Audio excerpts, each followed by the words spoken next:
Good evening. I would like to call tonight's meeting of the Tacoma Park City Council to order. Would the clerk please call the roll? Councilmember Landman. Councilmember DeBala. Present. Councilmember Schlegel. Here. Councilmember Gilbert. Councilmember Honzak. Present. Councilmember Wesseluk. Here. Mayor Cersey. Here. We have a couple of council members that may be able to join us remotely, but we're not exactly sure. Unfortunately, Councilmember Landman is under the weather tonight, and Councilmember Gilbert has suffered a family loss. So we are keeping them both in our thoughts, positive thoughts and prayers. And so for tonight, we have our agenda is our legislative update. We will be joined by Ann Seacott, who is our legislative advocate. We'll also have two presentations this evening. The first is the Grants Review Committee report on food insecurity reduction grants and recommendations for FY27 Community Quality of Life funding priorities. And then we also have a presentation on the Ward 6 traffic study final report. We have three voting items this evening. The first is a single reading ordinance authorizing expenditure of Maryland Facade Improvement Grant Funds for the Tacoma Park Facade Improvement Program. The second is a second reading ordinance amending Tacoma Park Code Chapter 14.12 noise. And the third is a resolution affirming support for employee access to stress management and peer support. Just for my colleagues' information, due to a couple of council members not being in, and I want to make sure that everyone has some more time to talk about this, we are moving the resolution regarding the Council Compensation Committee recommendations. That vote will happen next week. The work session this evening is a city council term limit discussion. We'll continue that. And then on Wednesday, March the 4th, the council meeting will start at 7:30. We begin with a legislative update, again from our legislative advocate, Ann Seacott. And then we will have three presentations next week. The first is a Metropolitan Washington Council of Governments, DMV Moves, resolution request. So COG will be joining us. The Urban Forest Managers Report and the Tree Commission's annual report. We will also have a couple of voting sessions. The first is the DMV Moves resolution. Second is a resolution regarding community quality of life grant priorities for FY27. Resolution updating the status of recommendations to the council by the Task Force to Reimagine Public Safety. And the resolution regarding Council Compensation Committee recommendations. We will also have two work sessions that evening. The first is code amendment regarding outdoor cafes. And the second is the ordinance approving the purchase of 2 replacement pickup trucks and rescission of prior approval. On Thursday, March the 5th,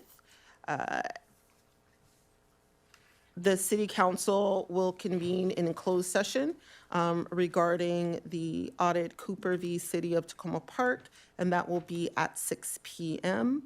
And on, I think that is, just trying to make sure.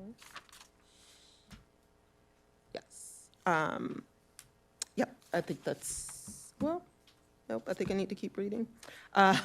On Wednesday, March the 11th, the council is tentatively slated to meet in a closed session to discuss safety protocols, and that is at 6:30, the auditorium. And then on Wednesday, March the 11th, the council will meet at its regular time of 7:30.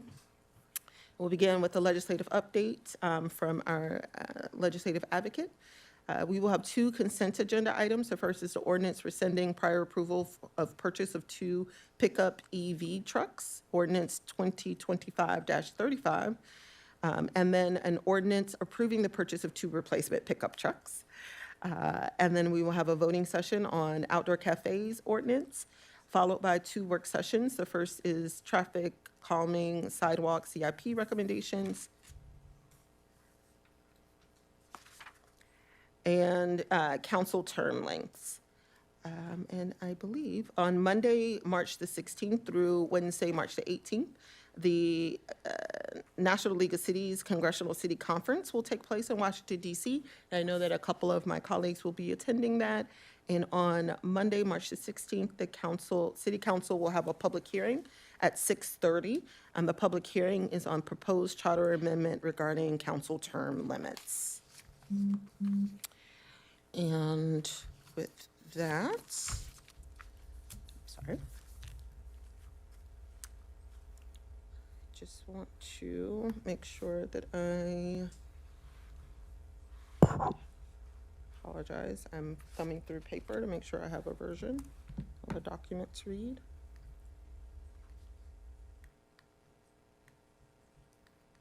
Okay.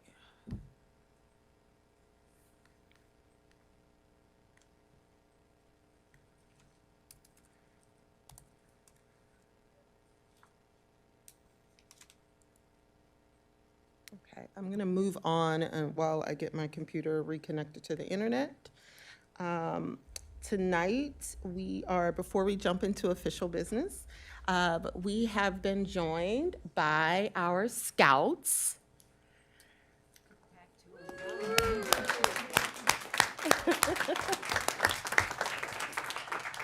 I want to thank the scouts for all of the work that you all are doing and commitment to service. I wanted to make sure also that they could see themselves on television. And so I heard that the scouts have convinced a couple of my colleagues about the importance of the city having an official candy. Yeah. And Mayor, may I be recognized? Yes, Councilmember DeBala. Thank you. I would like to make a motion based on the discussions that we had with the Scouts earlier and the vote that they recommended. I would like to move that the city candy be Reese's Pieces. I would like to second that motion, thank you. All those in favor of the, Could we have discussion? point of discussion? That is my role here. Could we more generally designate Hershey's candy, perhaps, so that we could reduce the amount of, say, controversy around Kit Kats versus Reese's? And you weren't even here. Oh, I'm not. I was in the audience for the debate. I hear you, Councilmember Schlegel. I guess my main concern is that then does not leave us with one official candy. And I do believe that the scouts have spoken and agree that that candy should be Reese's Pieces. Thank you. I will withhold further comment.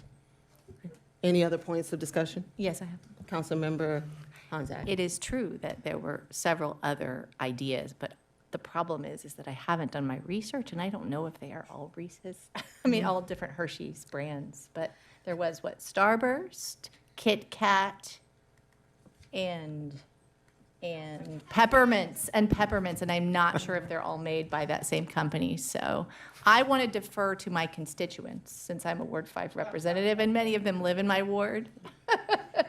If you don't mind, and I'd like to speak on their behalf.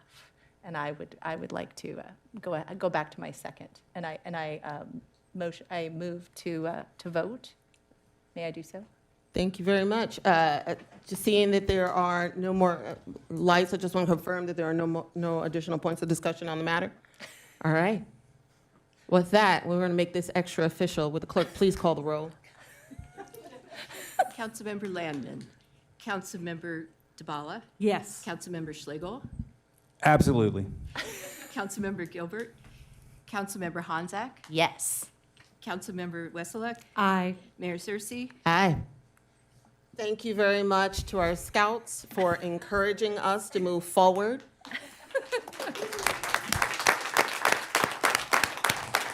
With an official candy. And with that, I would like to invite you all up on stage for a photo.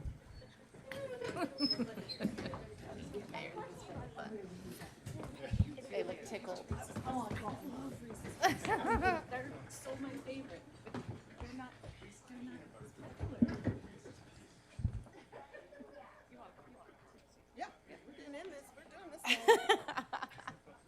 We're going all in. Love the support here.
You too.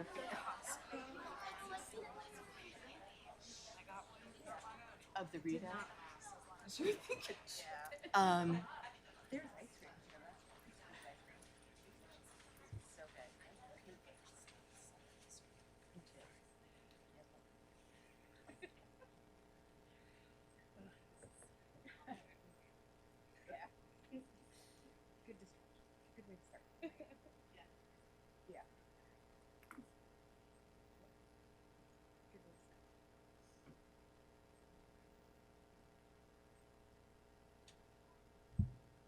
All right, well, that was fun.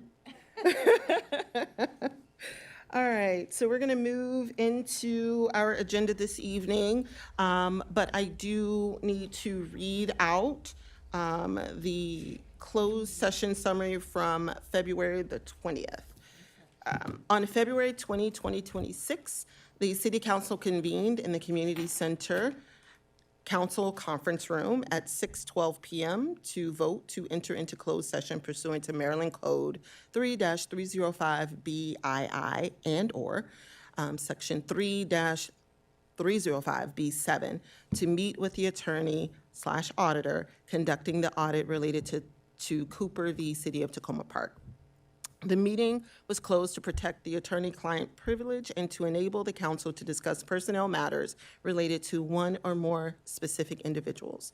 Councilmember Landman moved to convene in closed session. Councilmember Honzak seconded the motion. The motion carried. Voting for, Mayor Searcy, Councilmembers Landman, DeBala, Schlegel, Gilbert, Honzak, and Wesselek.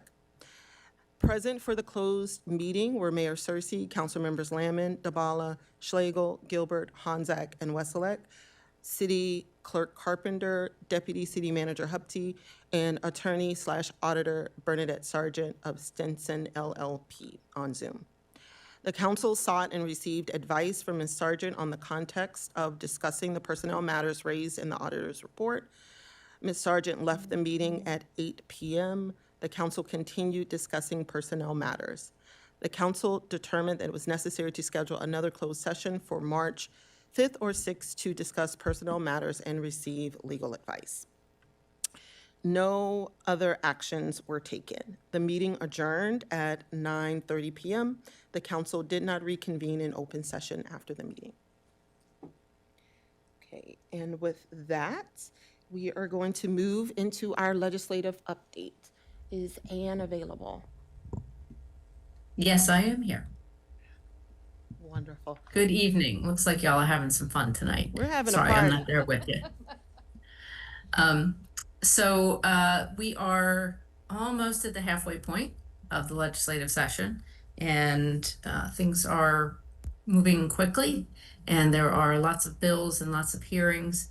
The mayor was present and gave testimony yesterday on the bill that is the priority bill for the Maryland Municipal League this session to create a task force to look at municipal revenue structures to try to help all municipalities be able to have more flexibility and authority when it comes to revenue decisions and options.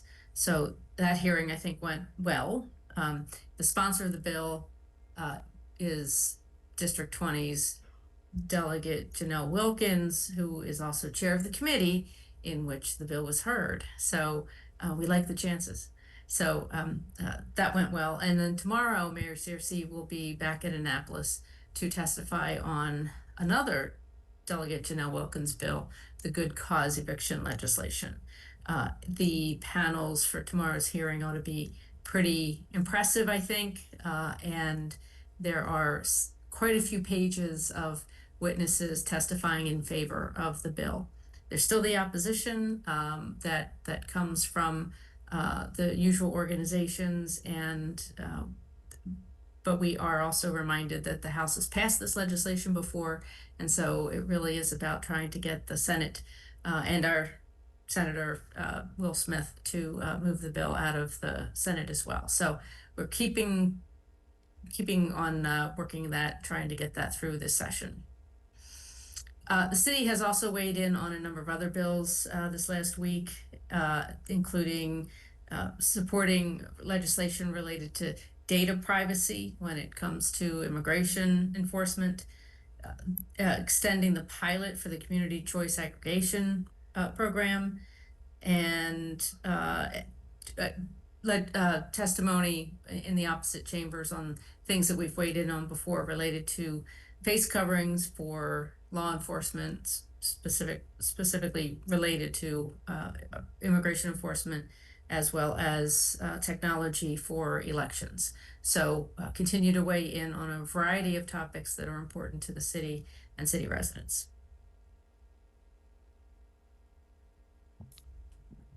Great. Well, thank you so much, Ann. Things are really, really busy in Annapolis. And for my colleagues, the MML bill turned out a lot of mayors from across the state. So I'm hoping the House it'll get out of committee on the House side, and then the next battle will be in the Senate. But I'm hopeful that at least the task force will be set up that will help us with coming up with some alternative approaches for municipal revenue streams. So we're excited about that. Are there any questions for Councilmember Schlegel? Thank you, Ms. Seacott. Could you, just for the public's benefit, could you briefly outline what's engaged with the bill about energy aggregation, I think you said? There's an existing community choice aggregation program, pilot program, that the city has been supportive of, and I believe that is operational, that the city takes advantage of. And the bill was simply to extend the existing program. If you are looking for details on how the program works, I have a feeling one of your colleagues there in the council probably has a little more detail around exactly how the program works. Great, thanks for the clarification. So it's an extension. Sure. Thank you. Yes, that's all the bill does. May I? Go right ahead. And we did put in testimony to support the extension. As well as the creation 2 or 3 years ago. Yep. And as always, I see Councilmember Wesselake. Thank you.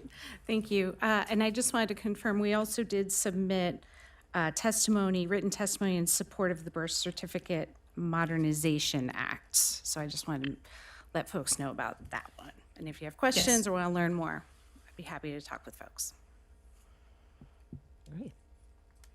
So I think that was all of the bills this week. It was the the birth certificate item, and then it was also continuing to support voting technologies that have the capability to deal with ranked choice.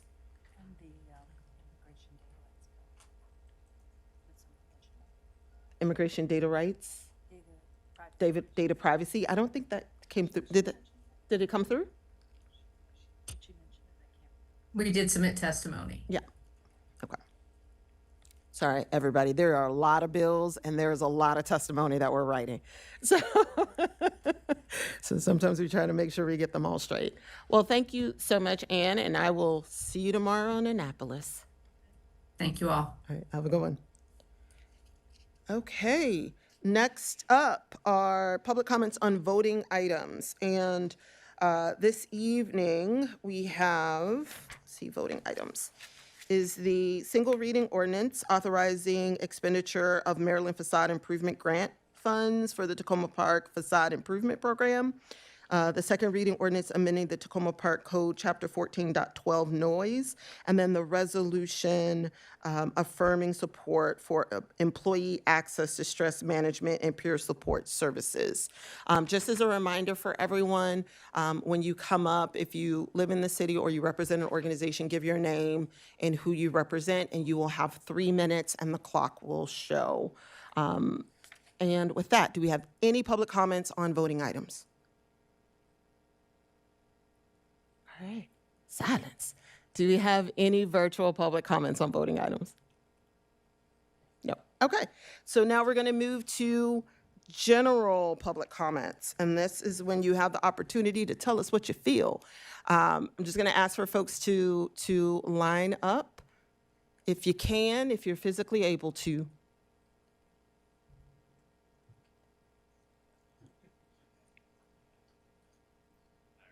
Let me get your mic. All right. Hi, everyone. All right. Good evening, Mayor Searcy and City Council members. My name is Omar Marroquin, and I'm the Program Manager for Crossroads Community Food Network, the Tacoma Park-based food justice nonprofit Crossroads Community Food Network. I am the manager of Crossroads Farmers Market. Sorry if I stumbled my words there. And I'm also a Ward 5 resident, so shout out all my Ward 5. I'm here to urge you to address the crisis of soaring food insecurity in Tacoma Park. We understand setting budget priorities is a difficult balancing act, and we appreciate the work you are doing. And as you consider the new Community Quality of Life Grant Program structure, we ask you to please face the reality on the ground.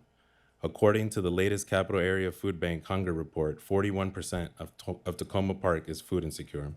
We see the faces behind these numbers every week at Crossroads Farmers Market. Reliable access to nutritious food is the foundation for everything else. You cannot build a life when you are consumed by the daily struggle of where your next meal will come from. This funding is about more than quality of life. For too many of us, this is about life itself. The city's commitment to increasing food security through the Community Quality of Life Grant Program has been a game changer. This funding has allowed Crossroads and our community partners to reach neighbors who fall through the cracks of the rapidly eroding traditional safety net. Together, we aren't just connecting people with food, we are building a local response that is fast, flexible, and deeply rooted in our community. For example, last November, when federal SNAP benefits were disrupted during the shutdown, Crossroads was able to pivot immediately to ensure our most vulnerable neighbors did not lose access to food.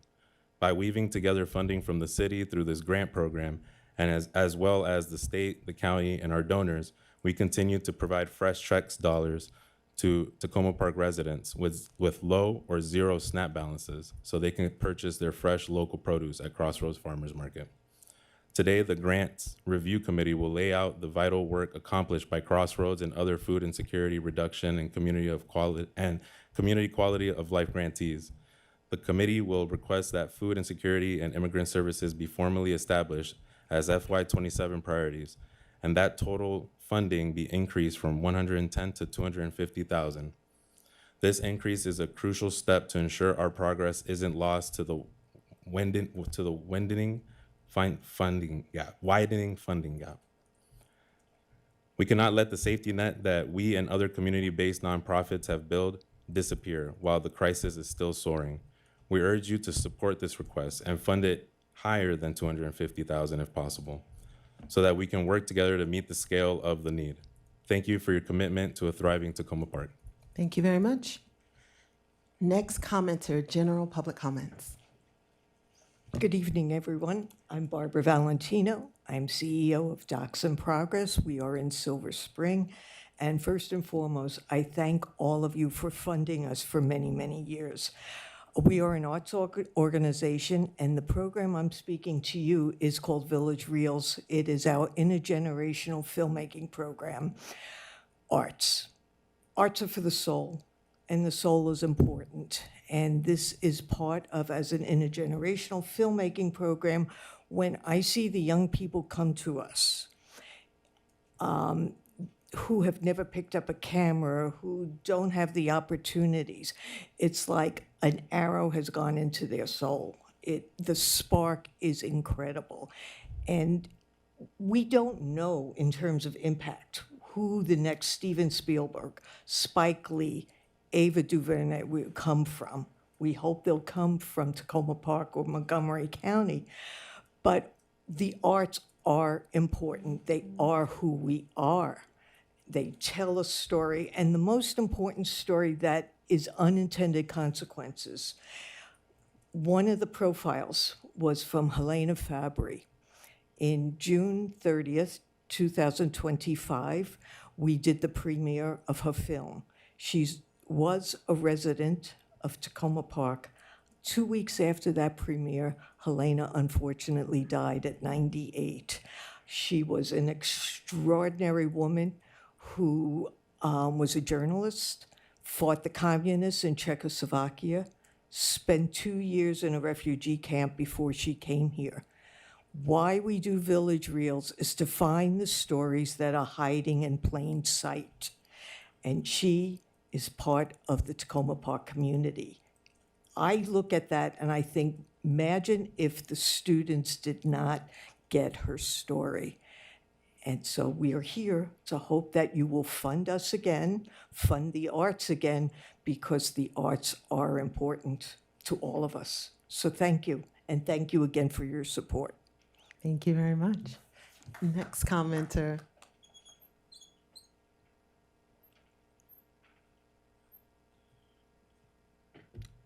Arthur David Olson, Ward 4, Herbie Hancock Avenue. First, I appreciate that the city has adopted my candy of choice as its official candy. Some advice from Dwight Eisenhower. Whenever I encounter a problem I can't solve, I always make it bigger.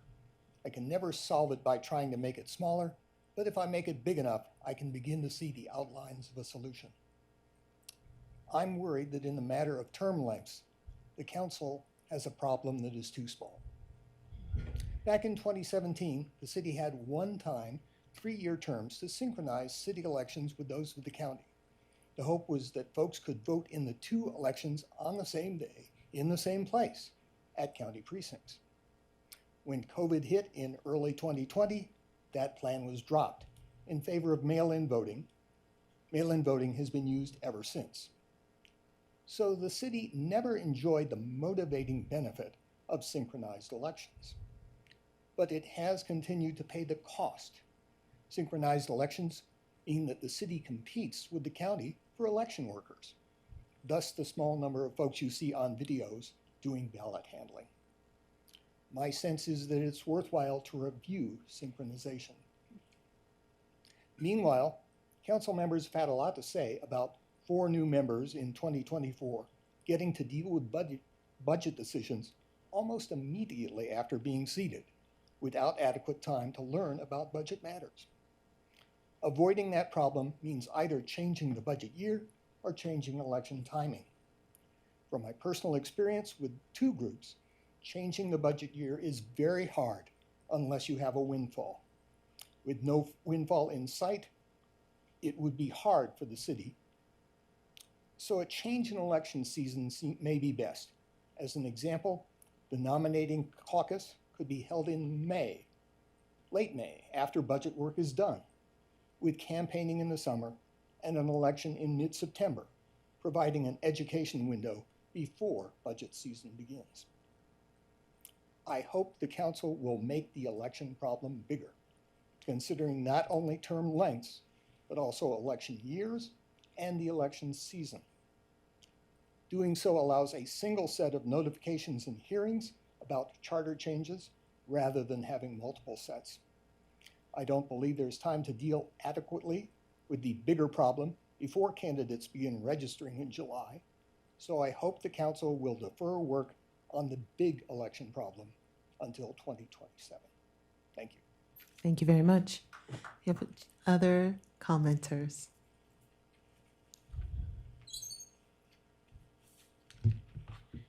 Good evening, Sue Miller, Ward 3. The proposal to double council term lengths was introduced after midnight at a recent meeting. There was a presentation with the benefits slide, but curiously, no drawbacks slide. The drawbacks of 4-year terms are many, but after almost no discussion, council voted to trigger the process to allow changing our city charter. The most obvious drawback is one of candidate recruitment. Based on decades of working on city campaigns, I can attest that it is going to be far more difficult to convince people, especially a diversity of people, to run for 4-year terms. Tenants in particular have been underrepresented on the council, and with less housing security, they are less likely to commit to 4 years. The proposed change gives the unfortunate appearance of benefiting incumbents by discouraging challengers. I urge you to instead create a task force on how to make running for office more accessible. It was stated that 4-year terms would make council onboarding easier. I would suggest that instead a task force of former council members create onboarding materials and mentor new members, and that candidates be required to attend multiple council meetings in the year preceding the election. This would go a long way toward ensuring better understanding of what the job entails and better job readiness. Election volunteer burnout is real, but it could be addressed by moving elections back to the off year so that volunteers are not divided between city and state election work and voter confusion is minimized. Be assured that residents will get the required signatures for a referendum on this change, and this could turn into a bitter citywide struggle. Many of us would rather be delivering food to our neighbors, working on the midterms, and doing all we can to resist the takeover of our federal government. Statewide, 2-year terms are common. They're used in Kensington, Greenbelt, College Park, cities that share many attributes with Tacoma Park. So we're not some straggler or outlier in this political tradition. In short, the presentation was not persuasive in proving that 4-year terms would create a more effective and representative government.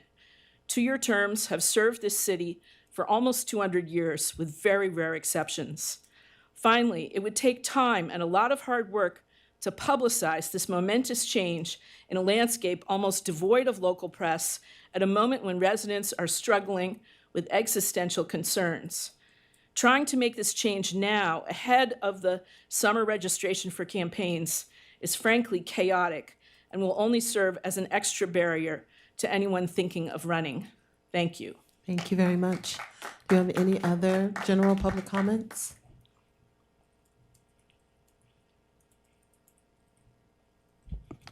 Hi, Lisa Bodette, Ward 3. I want to second Sue's comments with regard to 2-year term limits. That's what I'm in favor of. But my comments concern the recent tax sale and eviction of a 50-year-old neighbor of mine and her disabled daughter on Sycamore. In an email in response to the outpouring of community support and concern, Roger stated that the county becomes aware when taxes are unpaid, but according to our city manager, that individualized information is not shared with municipalities. If we could get that policy changed, then the notification to our municipal government could trigger outreach or assistance similar to what's in place for tenants imminently threatened with eviction. There were 3 related items in the recent Ward 3 update, but I think that the main questions remain, and they did not, it was, there was a flow chart of various social service assistance and how it's routed, a comment that once a person is referred to the county, the city doesn't get info for privacy reasons. And then, of course, the first reading of new legislation with regard to the homeowner tax credit policy. But I think the question, or two questions remain. Is it possible for the city to be informed when homeowners who are at least eligible for or are receiving homeowner tax credit have not paid their taxes for long enough to put them at imminent risk of tax sale? And can the city do anything at all to help such individuals? I would like to know whether, in fact, the city will indeed ask the county to provide such individualized information. I don't think that we're talking about a lot of homeowners. In order to be eligible for the homeowner tax credit, you have to be in your home for at least 40 years. We're not talking about every homeowner who doesn't pay their taxes, only those who actually have paid their taxes and for decades are aging and might require a bit more help. You know, I think aging homeowners on limited incomes at some point will require help, and we can help.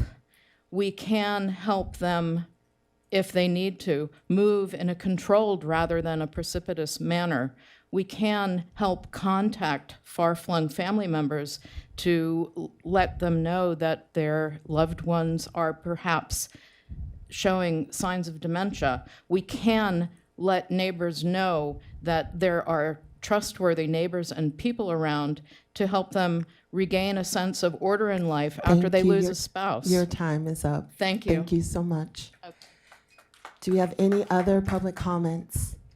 Come on down. Come on down. Good evening. My name is Kausar Talat, and I live in Ward 5. And I just, I don't get to come very often because I'm often taking care of kids and doing other things, but we do often watch online, and I have been horrified by what's happened over the last couple of weeks here at the City Council. Our mayor and our City Council people are elected officials who deserve our respect. We don't always agree with every policy that they make, but I do respect the person and I do respect the office. And I think it's really important that as a community, we adopt civility. There's so much that we've lost in our country in the last year because of the national leadership. We should not emulate that in our civic leader, in our town. So I encourage people to be civil, and if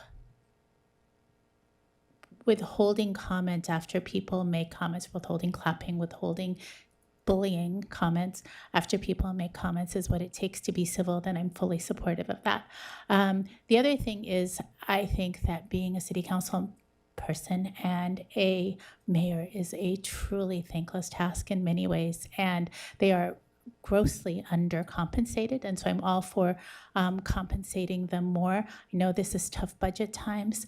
I have been a resident of Tacoma Park for 18 years. I have seen very little change in that 18 years on the city council. It doesn't happen very quickly. People tend to be on the city council for years, and so I'm all for increasing the term limits to decrease the number of elections if that saves money and allows the city council and the mayor to be properly compensated.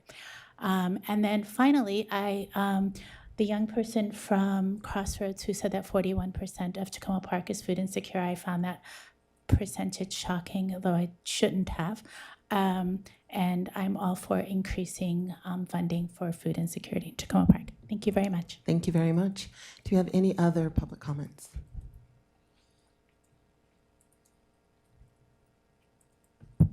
Good evening. Tom Gagliardo. I live in Ward 1, but more importantly, I live in Tacoma Park, and all of you represent all of us. I took your comments, Mayor Searcy, to heart, and I did a little bit on how to run an orderly meeting. So I did a little bit of research, and I found City Council Resolution 2022-2, which was adopted on January 19th, 2022. And I note that, first of all, it lays out how meetings should be conducted. And I draw your attention particularly to section 2.16. And I sent you all an email earlier today with a copy of the resolution. Here's what 2.16 says, and I quote, "The public is invited to comment at each regular weekly meeting of the council." I'll skip the next sentence, it's not pertinent. 2.16.1, subsection Roman numeral 5. When a speaker asks questions or raises a topic during public comments, to the extent possible, acknowledgement or responses will be provided later in the meeting, in writing, after the meeting, in writing, or at a future meeting in city manager comments. So I have two real simple questions tonight. They're real simple. They're not controversial. They're things the public should know. And they have to do with the audit of the Cooper case. So here's question number one, which you can answer tonight, or you can answer later as the rule provides. When do you expect to have a final report of the audit? It's date, an estimated date, a range of dates. It's a simple, non-controversial question and answer. Question number two, how much has been spent for the audit to date? Ballpark it. Come up with an exact number.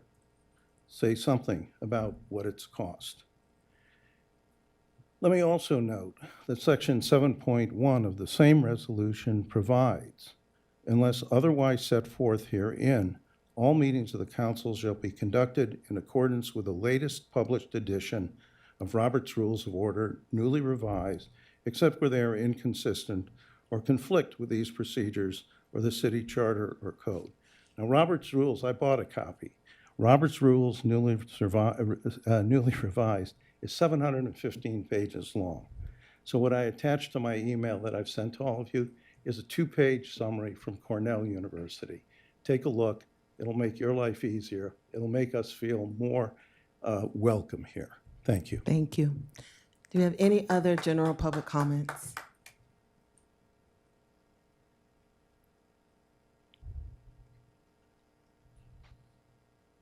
Good evening, all. David Reed, Ward 2. In light of what Mr. Gagliardo just said, I'd like to remind the council that 4 months ago I posed a question. The question was, how do we explain the fact that whereas population has increased by between 8 and 10 people over a 15-year period, the number of employees of this city government have increased by 14. Now, I did speak with my council representative, and she did confirm that the question was heard. She confirmed that the staff was in fact working to answer that question, and yet I have not received an answer.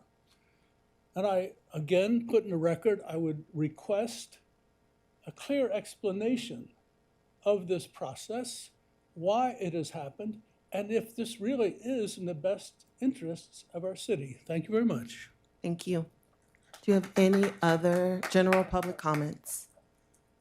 Any other general public comments? Okay. Do we have any virtual comments? We do not. Okay. All right. Great. Okay, so with that, I'll turn things over to the council for council comments. Councilmember Honzak, you're going to kick us off. Okay, thank you. Thanks. It's really wonderful to see so many faces. And of course, it was really great to see so many young faces from the Scout group. We got an hour to spend with them beforehand. If any of you got a little sense of that, they got to sit up here on the dais. And so I want to say thank you to Councilmember DeBala, who accompanied us through the whole thing, Manager DeSpirito. Thank you also. Director Jones from the library took them on a short tour. and Mayor Searcy came in and made them feel super duper welcome. I wanted to share a few cool things about that pack. It's not very often that we get an entire youth group all at once coming in here. Often they come in 2s and 3s. This particular pack is from Rolling Terrace Elementary School. It's a co-ed group, and they're bilingual in Spanish and English. And it's a really, that part alone is a really neat thing for me to have had the chance to witness over in my side of town. A lot of those folks are from Ward 5 and zoned to Rolling Terrace. So hopefully we will see some of those folks back, or voters in the near future. And I enjoyed the police banquet today. I'm sure some of my colleagues will share. This is an annual event that is so special, and I feel really honored to be able to attend on residents' behalf. But I just want to tell everybody how incredibly amazed I am seeing each and every officer recognized for today. They really explained some of the neat and extraordinary achievements that each of them had contributed to our city over the last year. And I think it's fair to say that if anyone else had been in attendance, your mouth would have dropped just to hear the stories of what they've been doing, saving lives, literally saving lives all across our community. And they have special awards just to do that. So I hope that we can share some of those stories out, and we can say thank you to our individual officers when we get the chance. I know that probably some folks heard the State of the Union and might be feeling a little unsettled, because I'm not sure that we feel that the State of the Union is what we hear on television here in our local town. Lastly, I want to say thank you to those who are speaking up as grantees. In addition to the 41% food insecurity that we see in our community that you cited, that is so deeply troubling, just last week I happened to go into Veronica's Bakery, which is just literally 5 steps from the outside of our town in Long Branch, and I asked the shopkeepers there, who only spoke Spanish, what they had seen in the last few months in terms of the change, and how, if they had to estimate what kind of change they've seen. They said they've seen a 50% drop in business. And they also said of their own free will, I'm not sure how the other businesses are surviving. So I just want to share that with you. It's very humbling, and I know that we're doing all that we can do. Hope these facade grants will do something to help. But anyway, I think that's all I've got to say right now. Thank you. Thank you, Councilmember Honzak. Councilmember Schlegel. Thank you. I'll mainly respond to our commenters tonight.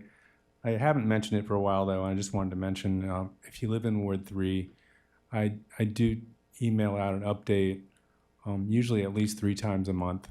And I'm always happy to keep expanding the list who receive it. And I've asked our communications director, Ryan Kelly, to see if the link to the archive of those updates can be added to my council member profile page. I wanted to thank Omar Marroquin for that really important number of 41% of Tacoma Park being food insecure. And I'm sure that my colleagues join in that sense of concern about that number, and about thinking about what more we can do as a city when other sources of assistance are being cut. Thank you to Barbara Valentina for Village Real's comment. And as a teacher, I always appreciate how impactful it is when young people are called upon to interview and interact with much older people, and to reach across generations. It's something we need more of in our community. Arthur David Olson, thank you for making our problem bigger. And I agree that it is best to bundle all of these questions around how we engage people in considering being seated on this and serving on this body. Sue Miller, thank you also for pointing out some potential drawbacks to 4-year terms. And Lisa Beaudet, I really appreciate that you came out so quickly and responsively to advocate on behalf of other future residents, homeowners who could find themselves at a late stage of life just suddenly surprised by a wallop to their whole existence and being thrust out of their home. So I do hope we can figure out how the city, which does receive taxes, can find out when people have fallen into arrears. Mr. Atala, if I have your name correctly, I agree completely. Elected officials deserve our respect. In fact, everyone in this room deserves our respect. We're all in the meeting together. In terms of civility, that is a tricky term to define, and so I always feel we should err on the side of making sure our rules and procedures are clear, and stick to that method of judgment. And to that end, thank you to Mr. Gagliardo and Mr. Reed for talking about our rules and procedures, and particularly the need to have questions answered and the right to have questions answered. Thank you, Councilmember Schlegel. Councilmember DeBala. Yes, thank you. All of you commented on all the different issues. Thanks for coming out. And I agree with Councilmember Honzak. The police awards were eye-opening because it's not every day that we get to hear what they do every day. And to me, that was the big takeaway, was the stories about what happens all the on a beat, and how crimes get solved, how people get arrested, how people get saved if they need to be. There were several life-saving awards. It was very impressive. If you're in Ward 2, you know that I do respond after the meeting whenever I can to hear people's to people's comments.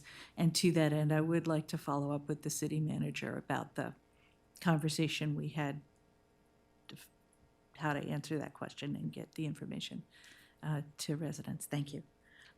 And to the question of council terms, we certainly will talk about it tonight. And as Councilmember Schlegel said, thank you, Arthur David, for making the problem bigger.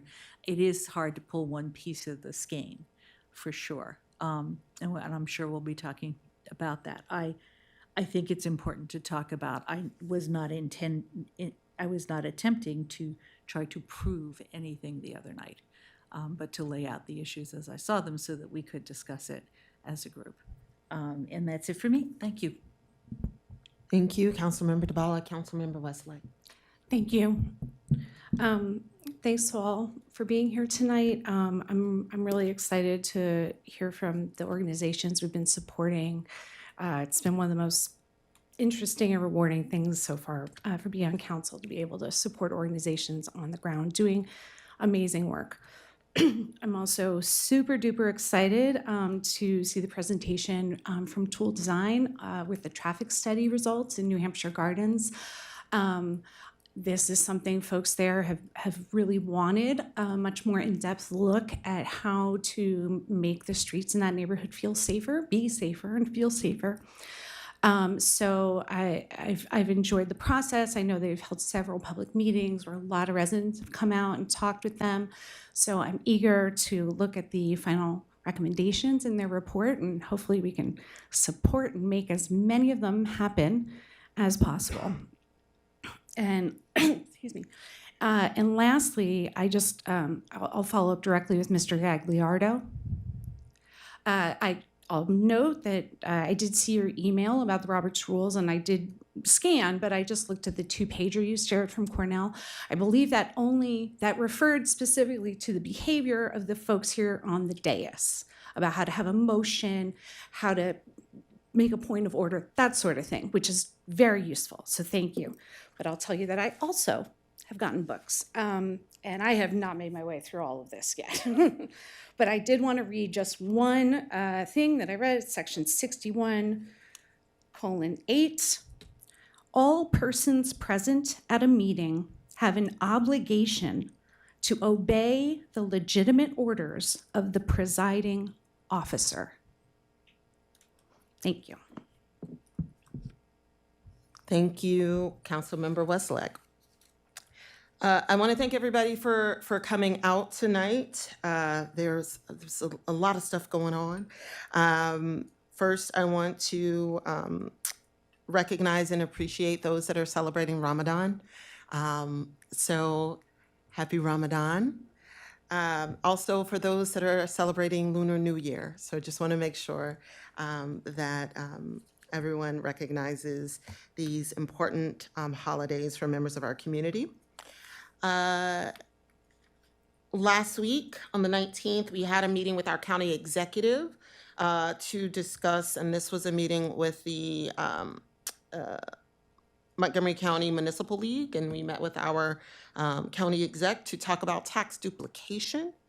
And fortunately, we are going in the direction everyone wants to go. So I am very excited. I appreciate our management team, David Eubanks, City Manager DeSpirito, that have been working not just during the last few weeks in terms of identifying and correcting matters in terms of our tax duplication allocation, but also building relationships within the county to make sure that we're all on the same page. So when we have these conferences, they are positive and not everyone asking where is their money. Also, we had an opportunity to hear from county staff that are leading immigration support efforts. And so they did provide a lot of information to members in attendance in terms of different resources that are available within the county for immigration support.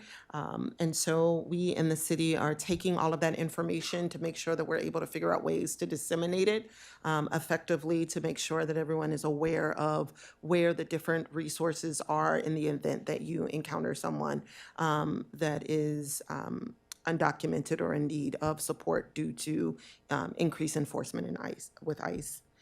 On Saturday, I had the pleasure of attending the 3rd annual Minority Scholar Program Anti-Racist Film Festival, and it was great. One thing is that all of the students, when they were interviewed, all of the filmmakers, when they were interviewed, they asked, how long did it take you to create this film? And they all said 1 week. And I said, I am old. There is no way I can learn a program and create a film in a week. But I want to give a special shout out. There were filmmakers from Blair High School that were a part of the finalist group. Also, Piney Branch Elementary had a film and they were a part of the finalists. So I definitely want to thank the organizers. It was humbling. There were some aspects of it that were sad because the children were clearly communicating racial bias that they experience and how that discrimination impacts them. And so it was a little sad, but it was also motivating because you could see such young children understanding what discrimination means and why it's important that we shouldn't behave in ways that instill hate in people. So I left feeling a little sad, but also feeling like these kids got it. They got it. So it was great. The police ceremony, want to echo the sentiments of my colleagues that had the opportunity to attend the police ceremony. It was wonderful. I am so grateful for our police department and their leadership. The number of officers where we heard that they saved lives, the use of Narcan, going to someone's house and finding out someone has had a stroke and being able to get them help. These are the things that our police officers do. And in spite of what we may see in terms of things that are happening at the federal level, it is comforting to know that we have officers here in the city that are doing good work. Additionally, I want to thank all of the residents, including Arthur David Olson, for forcing us to think big. I knew we had to think big, and I was trying to make sure that we wouldn't have to, but you all have brought up all of the great things that we will need to be talking about over the next month as we are talking about voting. And I also want to thank all of the nonprofit organizations that have been serving our community and come out today. Docs in Progress, Crossroads. It is so important that we have the partnerships with your organizations to serve our community. And then lastly, I know there's a lot of stuff to talk about, but I also got a lot of stuff to talk about. We are the city council is putting forward a letter to the Montgomery County Montgomery County Council Committee on Education and Culture. They're currently reviewing the Montgomery County Public School, MCPS, the capital improvement program that they have, the budget, basically. It's the budget for schools and school construction. And so it is currently with the Montgomery County Committee on Education and Culture. And one of the big things that's in that budget is Piney Branch Elementary School renovation. We're so close, people. We are close. So the Piney Branch right now is a part of the budget, but we want to make sure that we're able to keep it there and keep it being built on time. So the council is sending a letter forward. I just want to remind folks that there's also events that are happening or did happen tonight, but there's some more that are happening. So the superintendent, along with the ENC chair, Will Jawando, they're hosting education forums. So there was one tonight from 6:30 until 8, and that was virtual. On March the 4th, there will be another education forum that'll be at Rockville High. And on March the 11th, there will be another forum, and that will be at Einstein. So if you have been following all of our schools, and we've been advocating for all of our schools, but when it comes to the CIP, the budget is really, really, really, really tight. And Piney Branch, for those that don't know, is one of the lowest ranked in terms of facility assessment quality of the schools in the county, particularly among elementary schools. I think it may be the lowest for elementary schools. So we are really, really encouraging members of the community to make sure that the Education and Culture Committee knows about Piney Branch and really works to make sure that we're able to keep that elementary school replacement included in the CIP. And so with that, I'm sorry. I just want to make sure I did not forget something. All right. Are you okay? Okay, awesome. So with that, I'm going to stop talking and I'll turn things over to City Manager DeSpirito. Thank you. Thank you, Madam Mayor, Council, and to our residents and guests this evening. From the Housing and Community Development Department, the Village of Tacoma Park's Small Home Repair Program provides free repairs and accessibility modifications for village members wishing to age in place. Qualified volunteers provide their expertise and labor for free, and a partnership with the city underwrites the cost of materials in most cases. Please call the village at 301-646-2109 to set up a home visit to see if your repair qualifies. Samples of work include installation of grab bars, interior and exterior handrails, and repairing or replacing dangerous steps. The FY27, fiscal year 27 Community Quality of Life Grant Round opens on Wednesday, March 11th. Applications will be accepted through Wednesday, April 22nd. These grants are available to community organizations providing programs and projects benefiting Tacoma Park residents. Please visit tacomaparkmd.gov/grants for details on funding priorities and directions on how to apply. If you are a renter in Tacoma Park, we want to hear from you. The tenant survey is open online. It takes roughly 5 to 10 minutes to complete and is anonymous. You can submit a survey using a variety of methods. One, you could follow the link on our website. Please search Rent Stabilization Policy Review. 2, by filling out a physical version that should be arriving at your address this week and dropping it off at the library, the Housing and Community Development Office, Recreation Center, or the Test Center, and that's at Tacoma East Silver Spring Center. Or 3, by going in person to one of the drop-off locations and filling out a copy there. The survey closes on March 31st.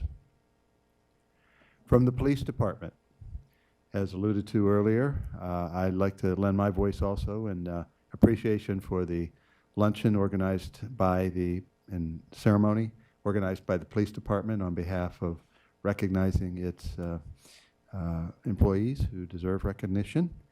There was an awards luncheon today, and the Officer, Civilian, and Detective and Supervisor of the Year awards were dispensed. The awards were given to the Officer of the Year is Corporal Emmanuel Ayala. The Civilian Employee of the Year for the Police Department is Miss Demetris White. The Detective of the Year is Corporal Victor Argoita. And the Supervisor of the Year in the Police Department is Sergeant Hennick Adakilt. There were also 8 life-saving medals given out, as well as other awards. So congratulations to all who were recognized for awards, and to all members, civilian and sworn, in the police department. We're very, very proud of you. Finally, from the city manager's office, this week's staff shout out is from our Housing and Community Development Department. Jean Kerr, our senior housing specialist, has been with the city for over 3 decades, helping thousands of renters with their landlord-tenant disputes and overseeing the city's rent stabilization program. Jean has always taken the time to work with residents and serve as a professional mediator, resolving many disputes before they reach our commission or landlord-tenant affairs. We are deeply grateful for the work that Jean does day in and day out to help make Tacoma Park the city it is today. That concludes my report. Thank you. Thank you very much. Okay, we're going to move to our first presentation this evening. It is the Grants Review Committee report on food insecurity reduction grants and recommendations for the FY27 Community Quality of Life funding priorities.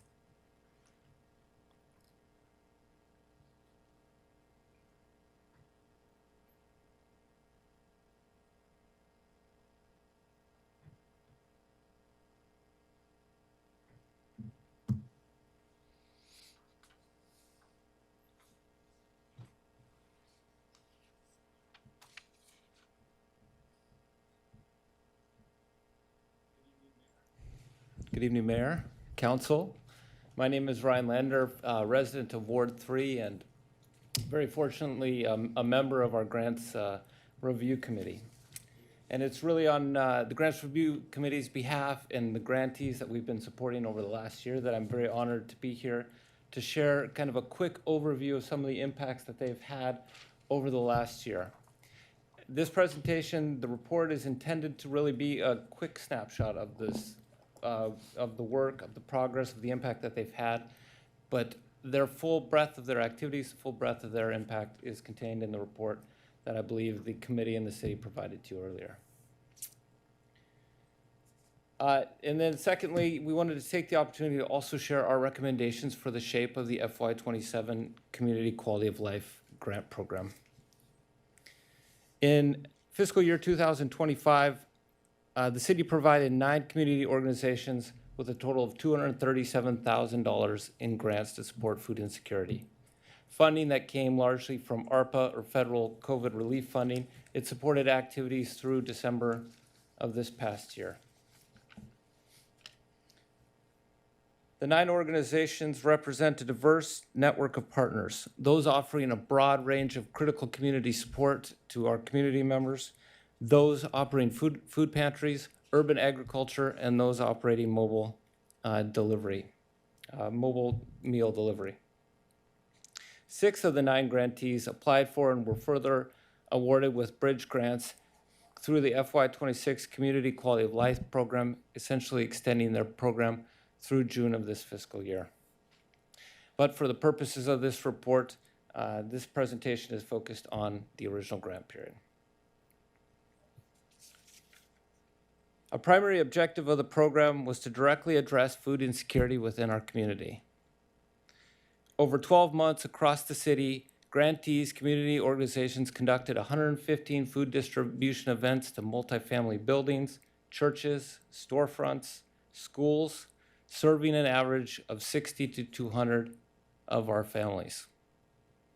To expand reach to reach those unable to attend in-person distributions, community organizations provided 15,000 fully prepared meals delivered to homebound individuals. They further organized direct deliveries of groceries to those particularly at risk to attending in-person or public distribution events. Beyond traditional food distributions, the community organizations demonstrated a real capacity to implement a number of innovative support services for community members. Market vouchers provided to 200 community members and their families allowed families to shop at locally owned markets and purchase culturally appropriate foods.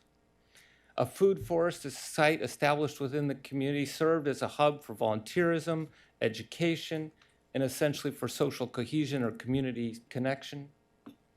In addition, they were able to produce 225 pounds of food harvested by residents themselves, which I understand is a significant yield for a food forest site in their first year. When federal SNAP funding was disrupted, one organization pivoted to provide or subsidize fresh checks for families at risk to be able to purchase critical nutrition or food support at local farmers market, able to make it through the disruption period. And organizations also supported 14 food entrepreneurs, providing mentoring and support so that food-based businesses from within our community could get their start. And even beyond further, the organizations really utilized the opportunity to strengthen ties within our community. They trained volunteers. Volunteers became critical members of their organization, building stronger ties, building community cohesion. The program connected to these individuals was able to facilitate access to other non-food needs, whether access to heaters during the winter or invitation and support to attend digital literacy classes. But these grantees also reported significant challenges. Federal actions, like you know very well, has had a tremendous impact on our community members, particularly the most vulnerable. Whether it's loss of funding or the fear and distrust that has been exacerbated by recent enforcement actions, community residents' willingness to share public information and even seek help has really been stretched. Organizations, of course, continue to face logistical barriers, whether access or able to maintain a strong cold storage or plant storage needs, and supply chain issues as well. And most difficult to meet is there's an increasing need, like Omar highlighted. Food insecurity has been exacerbated by rising costs, and organizations face difficulties with declining funding opportunities. So they face the dual challenge of having an environment with declining funding with constituents that have rising needs.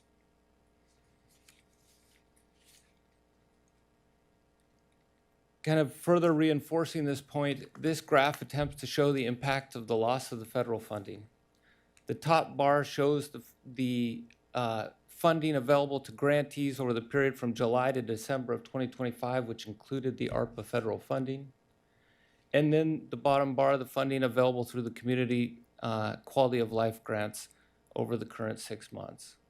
It represents a roughly $46,000 reduction in funding over a similar time period, or 44% reduction. On a more positive note, we wanted to share 3 examples of some of the good work that's been done by the community under this grant program. They are but a sample. But they are intended to represent the value of the investment in a diverse range of grantees that use different or take different approaches to reach different populations through different ways. Adventist Community Services utilize resources to complement an existing maternal and child health program to offer nutritional support to mothers and families already receiving diapers and hygiene products. ACS distributed vegetable boxes, holiday meal boxes, and more than 13,000 pounds of food. They adapted to logistical challenges, and they report that they were able to build trust with families navigating fear and uncertainty. Educare and the Tacoma Park Pantry expanded mobile and home deliveries, holding 15 mobile events and delivering more than 4,300 groceries direct to families in need, particularly targeting seniors, caregivers, and newly arrived families.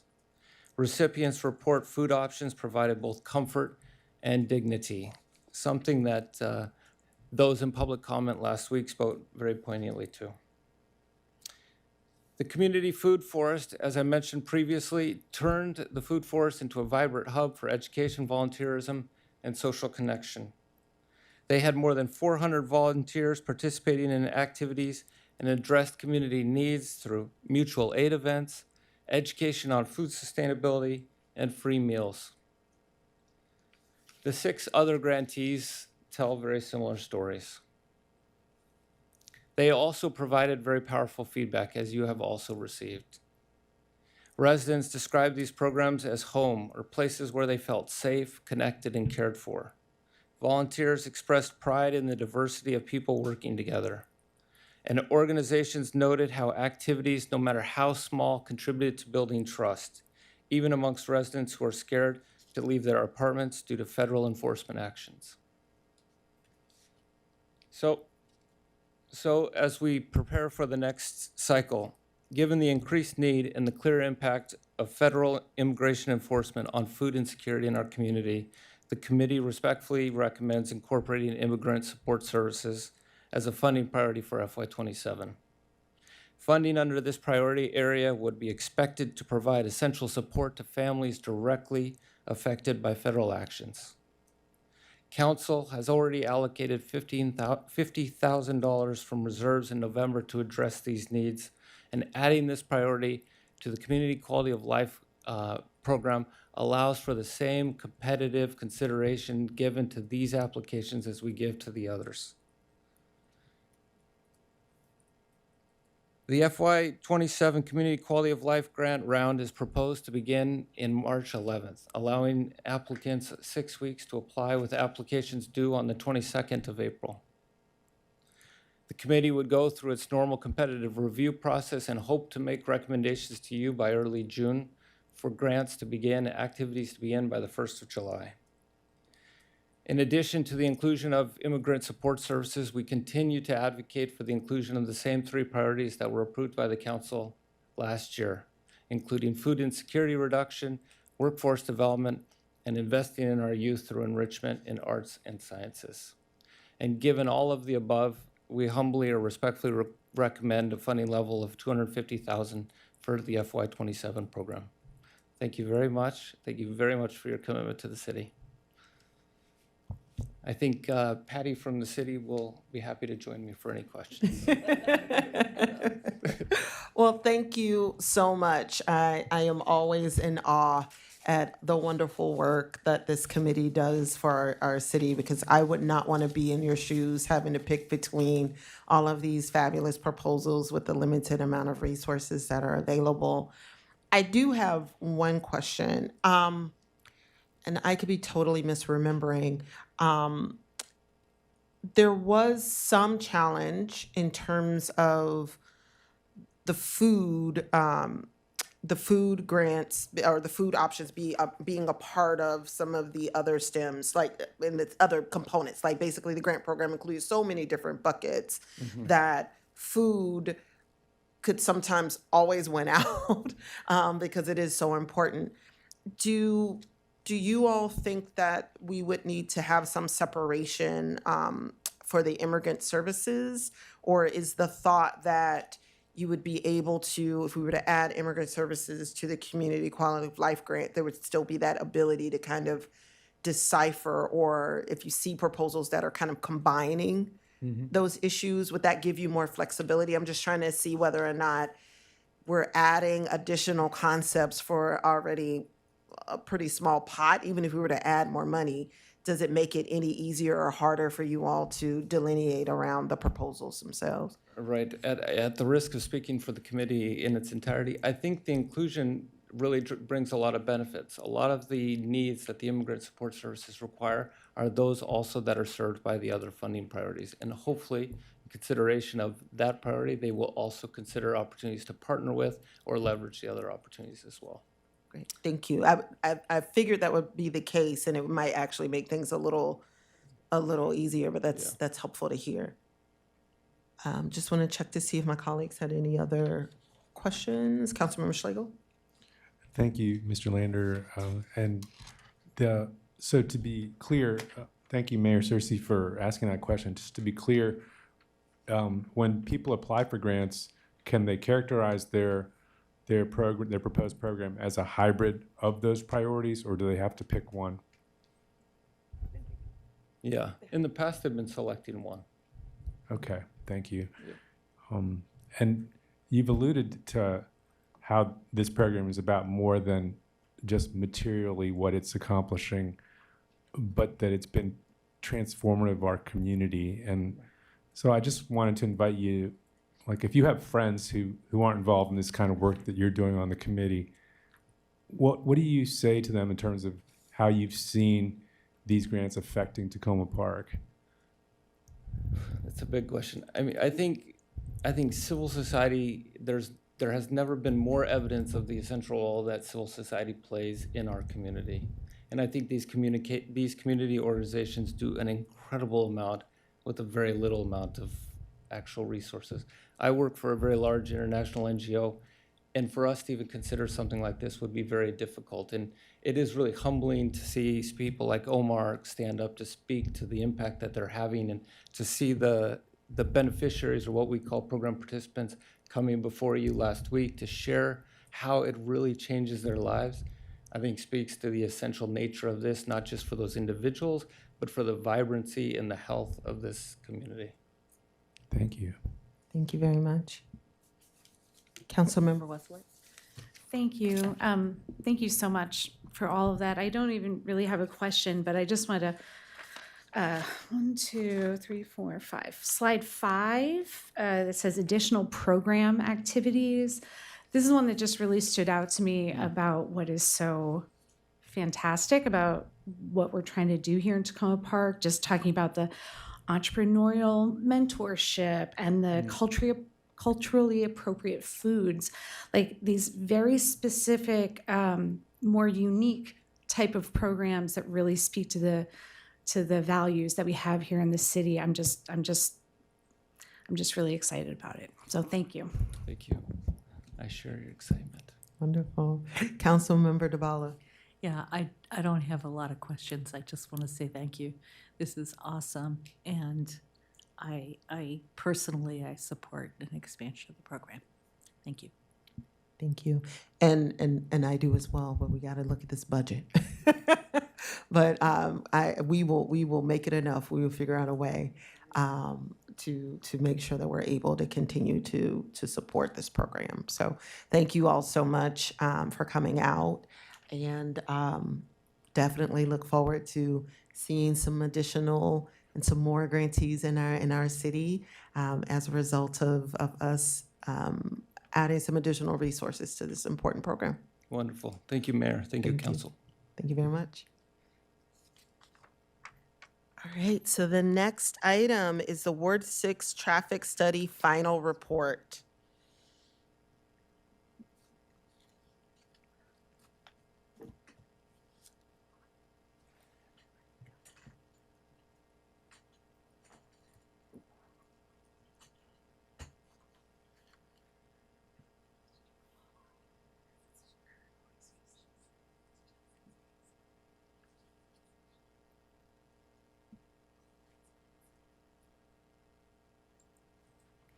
Casey-Ann Webley, Transit Planner for the city.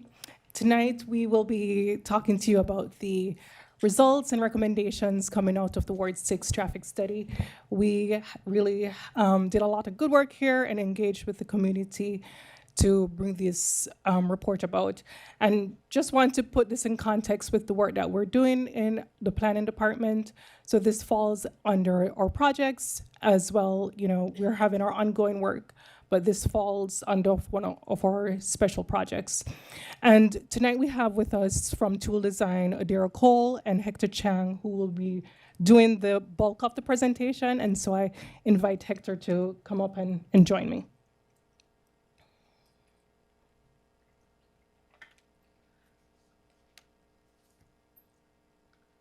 All right. Hello. My name is Hector Chang. I am a project planner in a Tool Design Group. We're a planning and engineering firm based out of Silver Spring, Maryland. I also happen to be a Tacoma Park resident. I live in Ward 3, so that's why I'm the project manager for this project.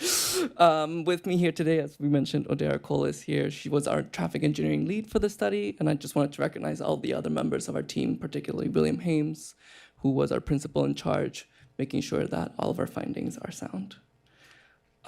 So as I've mentioned, we did the Tacoma, New Hampshire Gardens traffic study, and I just wanted to take you through our agenda today, which basically will cover the project from beginning to end, but in a very abridged version. You have the full report in your hands, but we're gonna give you the highlights today, and you can read more about it in the report.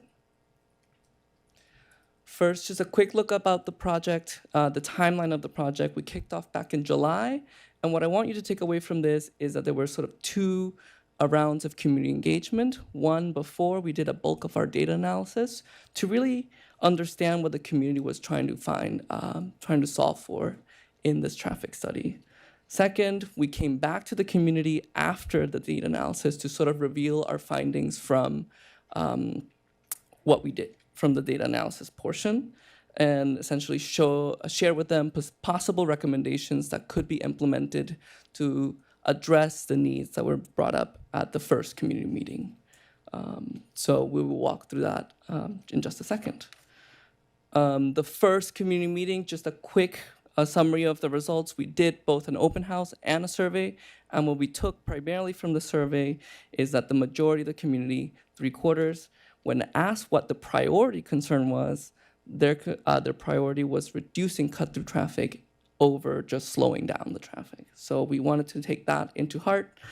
And we also collected a lot of feedback from the open house and the sort of blank open-ended portion of the survey, where we got feedback on sort of other issues that we didn't see coming. So this is sort of the summary of all those issues. And we presented them to the community at the second public meeting to see if it resonated with the community members, and I believe it did. So the first thing that they wanted to see was to improve stop sign compliance. Community members were mentioning that there were a lot of cars essentially not stopping fully at the stop sign or just running them entirely. Second, community members wanted to see moderated speeds, vehicle speeds, and also moderated aggressive driving or reduced aggressive driving behaviors. There were a lot of complaints about side swiping of parked vehicles and people just cutting people off, drivers cutting people off while they were crossing the street. And the third one, just reducing, again, the amount of cut-through traffic through the neighborhood. This is where we brought the data in to see if that had any legs, essentially. Those are community desired goals, but we wanted to see what the data says. And for the most part, they confirm what the community is saying about the conditions on their streets. Regarding the issue of stop sign compliance, thankfully, the city did a pilot of stop sign cameras, so that was our data source for that. And the cameras that were placed during the pilot phase found non-compliance rates as high as 80 to 84% at the monitored locations in the neighborhood. Next, on the issue regarding speeding and aggressive driving, this is one where we actually didn't see what the community is experiencing, but we understand maybe why they're experiencing that. So we actually found very low speeding rates. Only 5% of all the vehicles counted actually went above the speed limit of 25 miles per hour, and less than 1% went above 30 miles per hour. and you don't really get a ticket for going over 5. You really get a ticket above 10 and beyond. So very few people would be ticketed at the current speed limit. That being said, we did see some differences in speed. So when there were sort of straightaways, people were going a little bit faster. And then there's also the issue of sideswiping. You don't have to go fast to drive aggressively. You just have to drive aggressively. So that is sort of the aggressive driving. It's more the aggressive driving than the speeding issue, we believe. Lastly, cut-through traffic. The counts that we did in the neighborhood essentially confirmed an elevated number of vehicles in this neighborhood. During the one day that we did counts, we saw over 1,600 vehicles per day on Glenside Drive alone, and then over 2,600 vehicles per day on Wildwood Drive alone. For a frame of reference, this neighborhood only has 1,600 residents total. So that would mean that every man, woman, or child drove their own car in and out of the neighborhood that day to get these numbers, or what really actually happened is that we see cut-through traffic. So the traffic flow patterns through the neighborhood are actually quite consistent with sort of DC-bound commuter traffic. People are generally going south during the morning and generally going north away from DC in the afternoon. On the right-hand side, you see a picture of the vehicles, the number of vehicles at each place that we counted in that afternoon period. And you can see that there's like over 200 cars during 1 hour on Wildwood, all kind of streaming from the south all the way to Carroll Avenue in the north. We did one more thing during our data analysis piece, and that really helped us determine essentially what traffic calming treatments would really actually have an effect. We essentially had someone write a script, had one of our employees write a script to query Google Maps and essentially see how long does it estimate driving on the main road versus through Wildwood and through Glenside at every 15 minutes for 24/7 for a week in November, just a random week in November, to see how that travel time changes as traffic grows, primarily on the main road. And basically, this helps us determine how effective traffic calming can be when we look at those options. Basically, to see less cut-through traffic to this neighborhood, you would need traffic calming that slows cars down so much that it's actually faster to stay on the main road, the traffic-heavy main road, or to just not make it possible to cut through. So those are the things that we want to look at. And here's the chart from that finding. So let's focus on the top half first. This is southbound, so kind of starting at Carroll at University and going down to Glenside at New Hampshire Avenue. If you were to take the main road during daytime hours, or 7 to 8 p.m., it would take you around 5.5 minutes with traffic. But if you took Wildwood or Glenside, it would take 4 minutes. So that's why Google, Apple would recommend you to take Wildwood or Glenside. You could possibly slow cars down by a minute by making them go slower through traffic calming means. However, on the northbound side, now on the lower half of this chart, if you stuck to the main roads, going on Wildwood or Glenside takes around 5 minutes, pretty much consistently throughout the day. However, if you took the main road, that becomes 6.5 minutes during sort of 7 to 8 p.m. But during the PM peak, from 4 p.m. to 7 p.m., the traffic gets so bad that it takes 8.5 minutes to stay on the main road. So if you took Wildwood or Glenside, you'd say 3 minutes, essentially. And if at the peak of the peak, that can take up to 10 minutes. So you would say 5 minutes by going through Wildwood or Glenside. That's why we see most of the issues primarily in that afternoon period, and primarily like 5:30 to 6. It's like the worst of the worst. So with those numbers, it's highly unlikely that there will be something that we can implement that will slow down cars enough, just by slowing them enough, so that they don't choose to deviate through the neighborhood. We will have to look at options that actually make it harder to cut through, or just not possible, legally possible to cut through. This is where we get to the recommendations phase. We shared this with the community, and to sort of keep this presentation tight, we're only sharing the short-term recommendations that are going to be up for your consideration in the next couple weeks. Like I mentioned, we looked at a range of improvements that we could do to slow traffic down, but also to make it harder or not possible to cut through. We actually shopped all of these with the community in that second community meeting and essentially had them vote, essentially. There was a survey that was out and open for over a week where people could just rank 1 out of 5 stars on each of these little boxes, which are individual potential traffic calming treatments. And the ones that are in checkmark essentially met our sweet spot of both cost, effectiveness, and community approval. So those are the ones that we moved to recommendations in the report for the city to consider. We're gonna go through them really quickly one by one. So at intersections, we recommended enhancing the stop signs that are available already there at 6 particular intersections, all on Glenside and Wildwood, which are the main roads that cut through the neighborhood and where people have mainly seen the stop sign violations. So posting stop signs on both sides, literally writing out the word stop using paint, and then putting high visibility crosswalks on these intersections will make them more visible. It'll be relatively inexpensive. The city can just go ahead and do it. As I mentioned, as it's written here, it's actually a traffic control project, not a traffic calming project. So this is something that DPW would just implement if they were to go ahead and do it. And this would be at these 6 locations. And you'll see a pattern. These 6 locations continue being the same intersections that we want to propose more treatments at.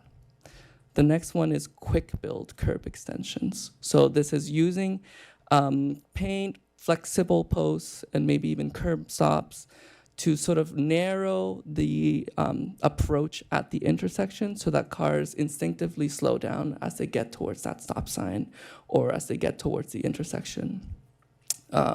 This can be a short-term thing because it's only paint and flex posts, relatively low cost, and it's something that would be a traffic calming project because it's not, it's not a stop sign. It's something that would need to be installed through that process.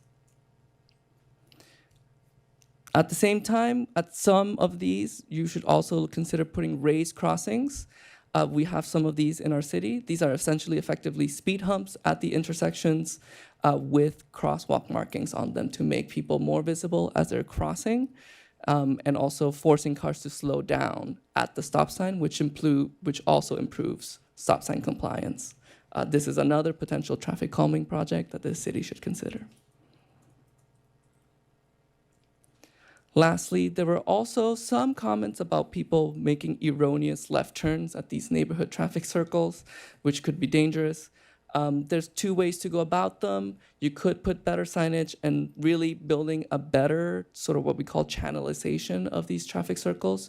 So if you're in the neighborhood, a channelized traffic circle would be the one at Kirkland and Jackson, I believe. Where there's sort of like curbs that sort of force the car to turn right and actually move counterclockwise instead of just kind of like making a left, even though they're not supposed to. So that can be pretty expensive and hard to implement in a place with very limited right-of-way.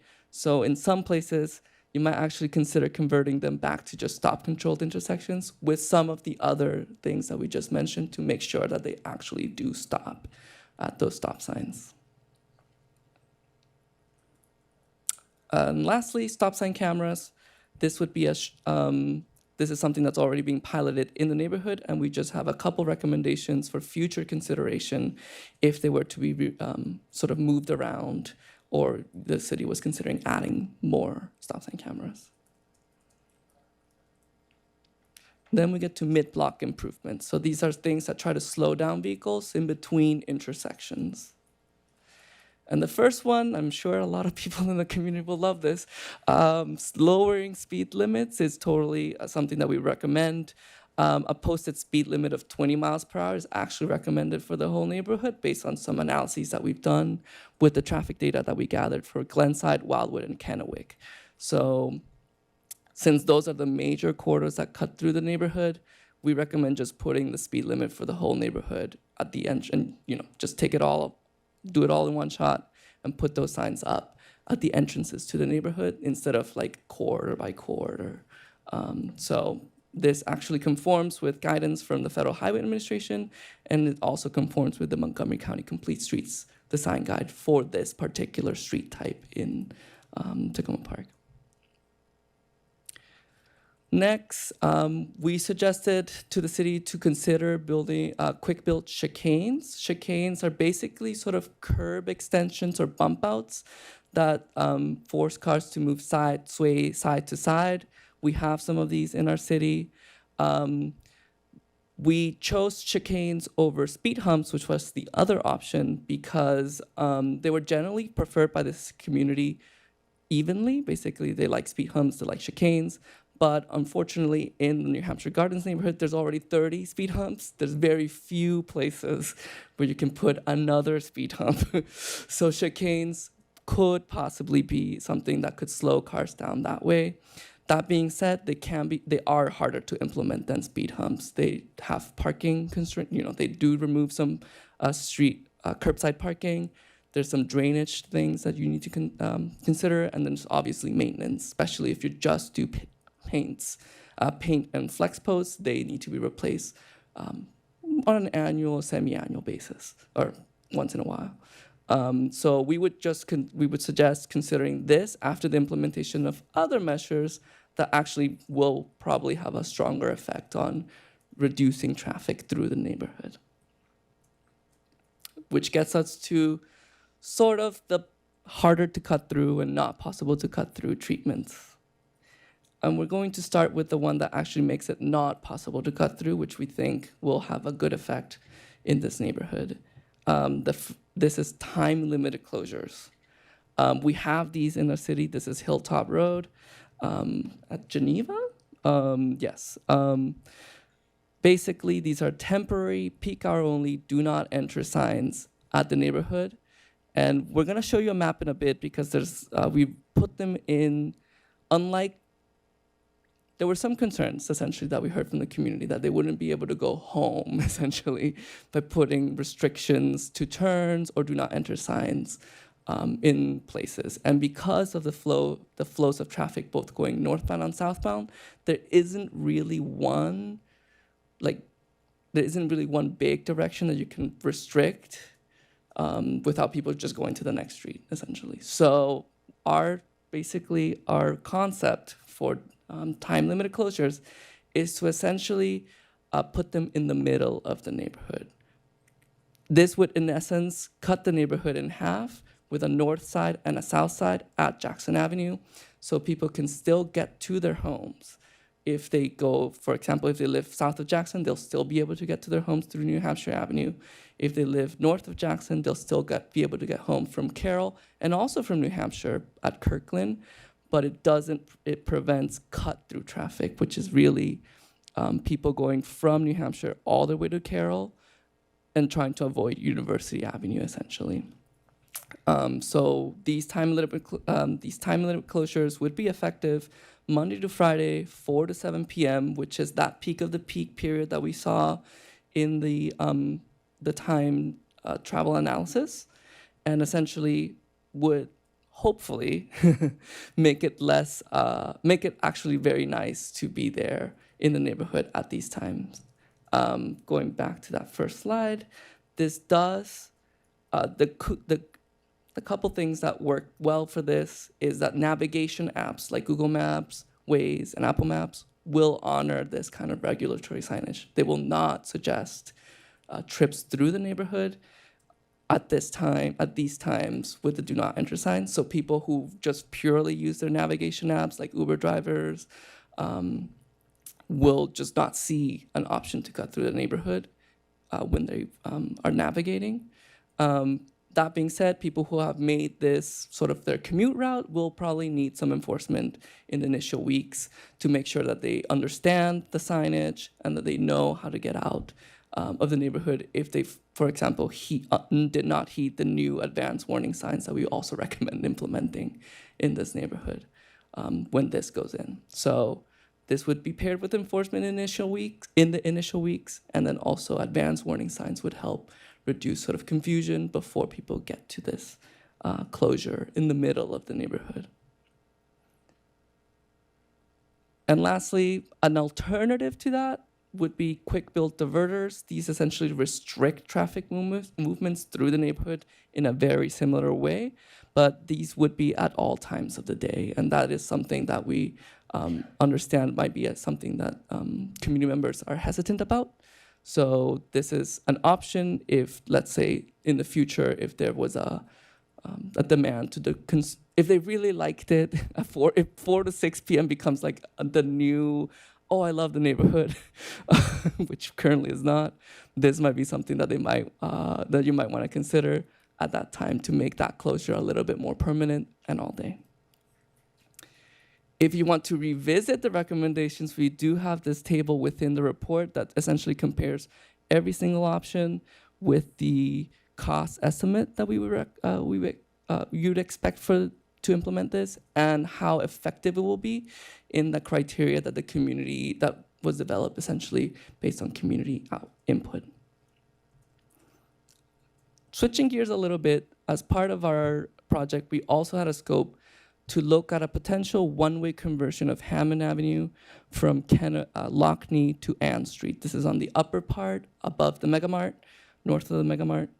And our recommendation is that it is not recommended to have a one-way closure, one-way conversion at on that street for 2 points. One, there's relatively low traffic volumes on Hammond Avenue. There's only 29 cars at the peak hour, like 5 or 6 p.m.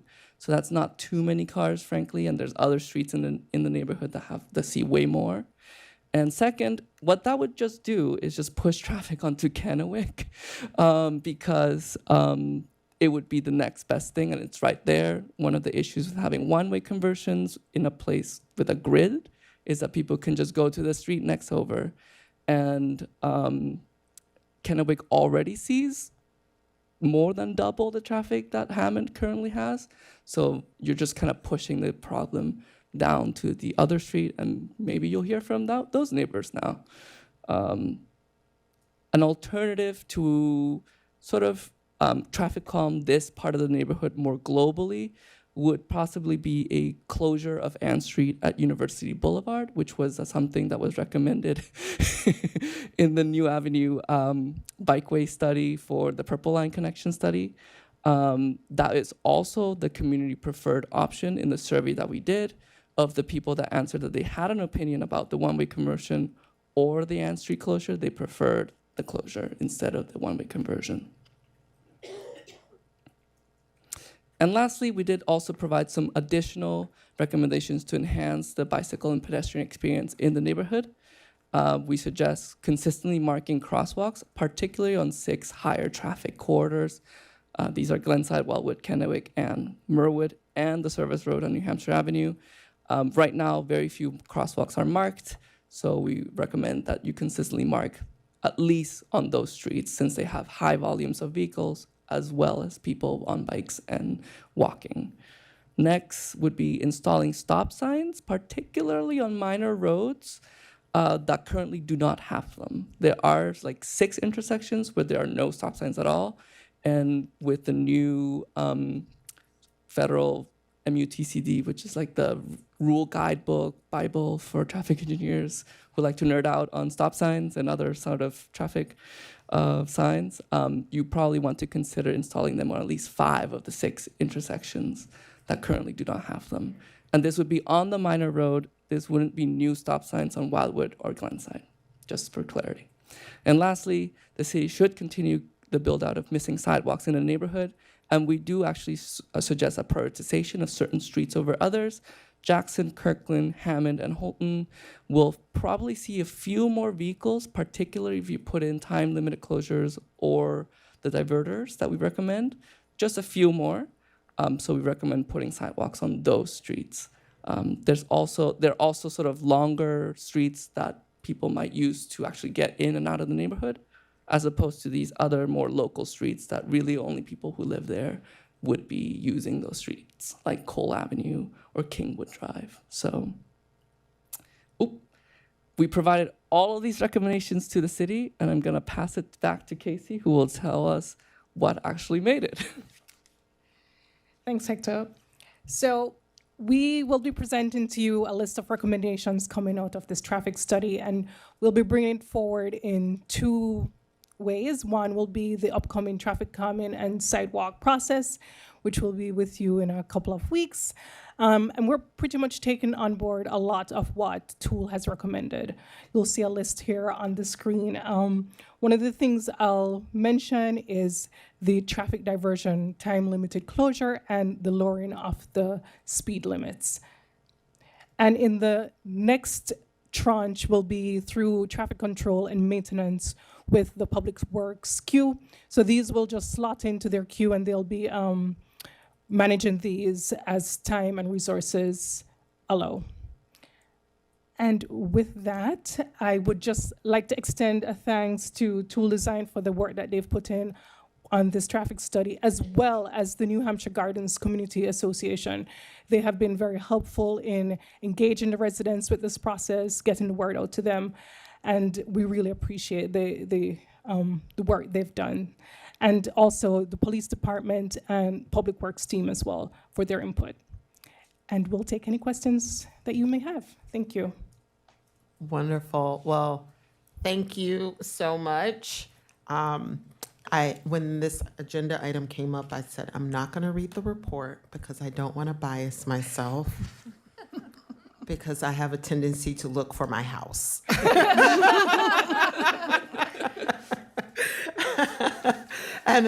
And with the closures, I said, how am I going to get home?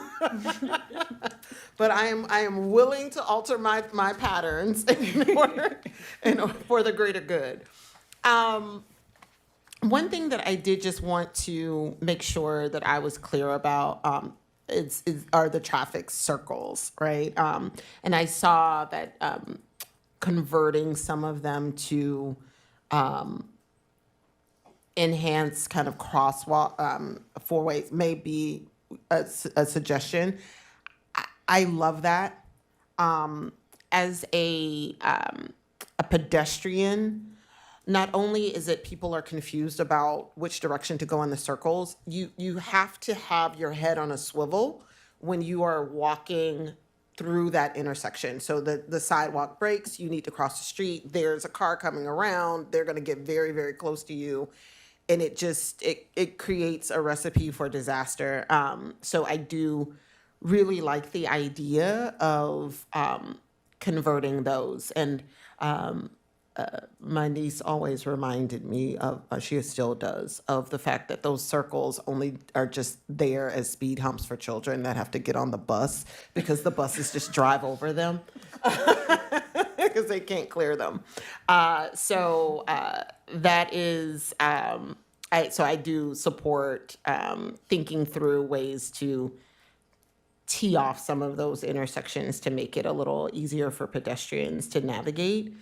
Can we go back to the closure map? Okay, so I just want to make sure I understand, right? So a person like me, no offense, I'm gonna make this about me for a minute. I live at Wildwood near Carroll. So often I am going down to hit New Hampshire Avenue or coming up or going out through Carroll. So in this kind of scenario, during the rush hour or during the restricted times, you would not be able to take Wildwood from New Hampshire all the way up to Carroll. Are there like other, it seems as if they're I'm trying to see, like, it seems like there wouldn't be any diversions at all from cutting through. Is that right? Right, so this is just signage.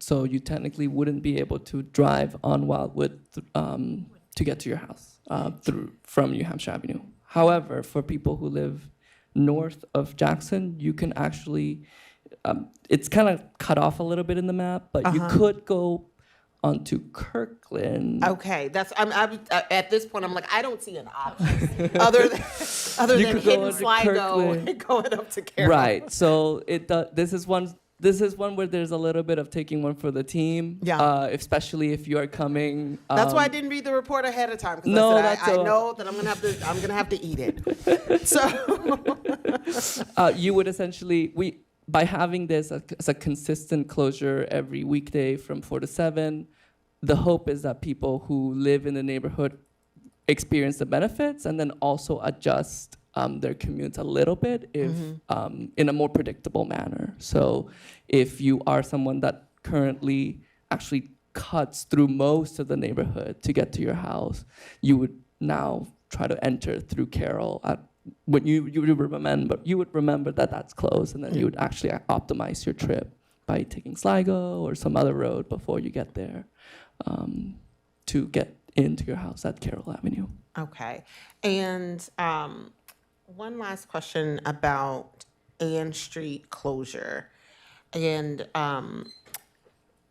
Casey, I don't recall seeing that as one of the staff items. Yeah, that's correct. So we are about to engage in the Purple Line Connector project. We're waiting on that contract to come through and be executed. And the closure of Ann Street forms a part of that grant project. And so that will be further in the future. Okay. Yeah. Great. Thank you. All right. With that, I will turn things over to Councilmember Westlake. Thank you. This was so fantastic. I have 3 questions.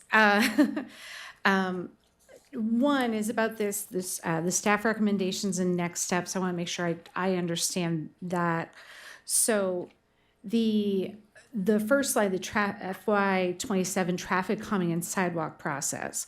Are you saying that these items will be on the list alongside the other ones that residents have been working through for this time period? That's correct. So Okay. there are some staff recommendations. In addition to these, from this traffic study, there are a few other traffic staff recommendations. Okay, great. So then they'll be in the list with it, and then they're weighed against each other for all the things across the city. That's correct. Okay, all right. That's really great. And then the second one is, if I understand, that's more of it goes into the Public Works queue for when you can do it? Yes, Okay. because some of it is painting on the streets, and so they'll slot that in when they're already mobilized for that. Okay. Great. Second question about reducing the speed limit, because not just residents, I have been very confused about how that process could or could not happen. So we got this recommendation. Everyone says, yes, we want it to be 20 miles per hour. How would that actually happen? So thanks to the work that Tool has done, they've done a traffic study. We've done the work to recommend the lowering of the speed limit within the neighborhood. So this is just going to apply to the New Hampshire Gardens community. If we want to do it elsewhere, we'll need to do another study to see if that will be applicable. Okay, so the hurdle of a big expensive study, this covers it, which was the issue in the past, right? Yes. Okay, fantastic. And Councilmember Westlake, just really quickly, so the city has been submitting testimony regularly whenever the bill comes up at the state level, requesting the elimination of that requirement in order to lower the speed limit. I believe David Moon might have put something forward a couple times, but it hasn't passed. So hence, we have to do the traffic study in order to lower the speed limit. My last question is, I'm thinking of the bus stop intersections that were noted. Like when you kind of show the kind of 6 major ones and 3 are marked as bus stop locations. Great. What, given it for the bus stop for kids, what kind of combination of the things do you think would be best at those? Because there's kind of, we talked about several different kinds of options, and I know those intersections are priorities, but I want to make sure it makes sense in the most for that purpose. Right. So we have decided to do enhanced stop marking. So we'll be doing posting of double-sided stop signs, marking the pavement with the stops. There are some that have been earmarked for painted curb extensions as well. And so that will help to fulfill this criteria. We have two curb extensions that we are planning to apply for a grant for to pilot it to see how well these curb extensions perform. And then we'll, at the end of that, review and see, do we implement it throughout the rest of the intersections, and do we do it as a permanent curb extension as well? Great. Thank you so much. You're welcome. Great. Councilmember Honzak. Thank you. This is really great to hear how this works and see what kinds of recommendations can come out. I have a handful of questions. So one is, I'm curious about the raised crosswalks versus the stop sign cameras. It sounded like, did I understand correctly? You're saying those would be at the same locations? Or where stop signs are is where you would have a raised crosswalk as well? Yeah, so at those intersections, I that being missed that. said, the raised crossings would probably be only in the major, like where most pedestrians walk. Right. So it wouldn't be necessarily on all the legs of the intersection, only on the ones. But that's where there's already a stop sign and a crosswalk. Right. Yes? Right. Okay, I mean, do you have a thought on whether if you had a stop sign camera there, that would be equally valuable, or the raised crosswalk is more valuable because that's a traffic calming measure, whereas the other is a traffic control? I guess I'm just kind of curious because we actually have that technology now. But I'm just kind of curious why you chose the one over maybe the other. Is my question making sense? Okay. No. Yeah. Yeah, so right now the police, they started with their pilot, and so they've identified a number of stop sign cameras that they installed in this neighborhood. And so at the moment, they want to keep those cameras in place over the next year and see kind of how that works.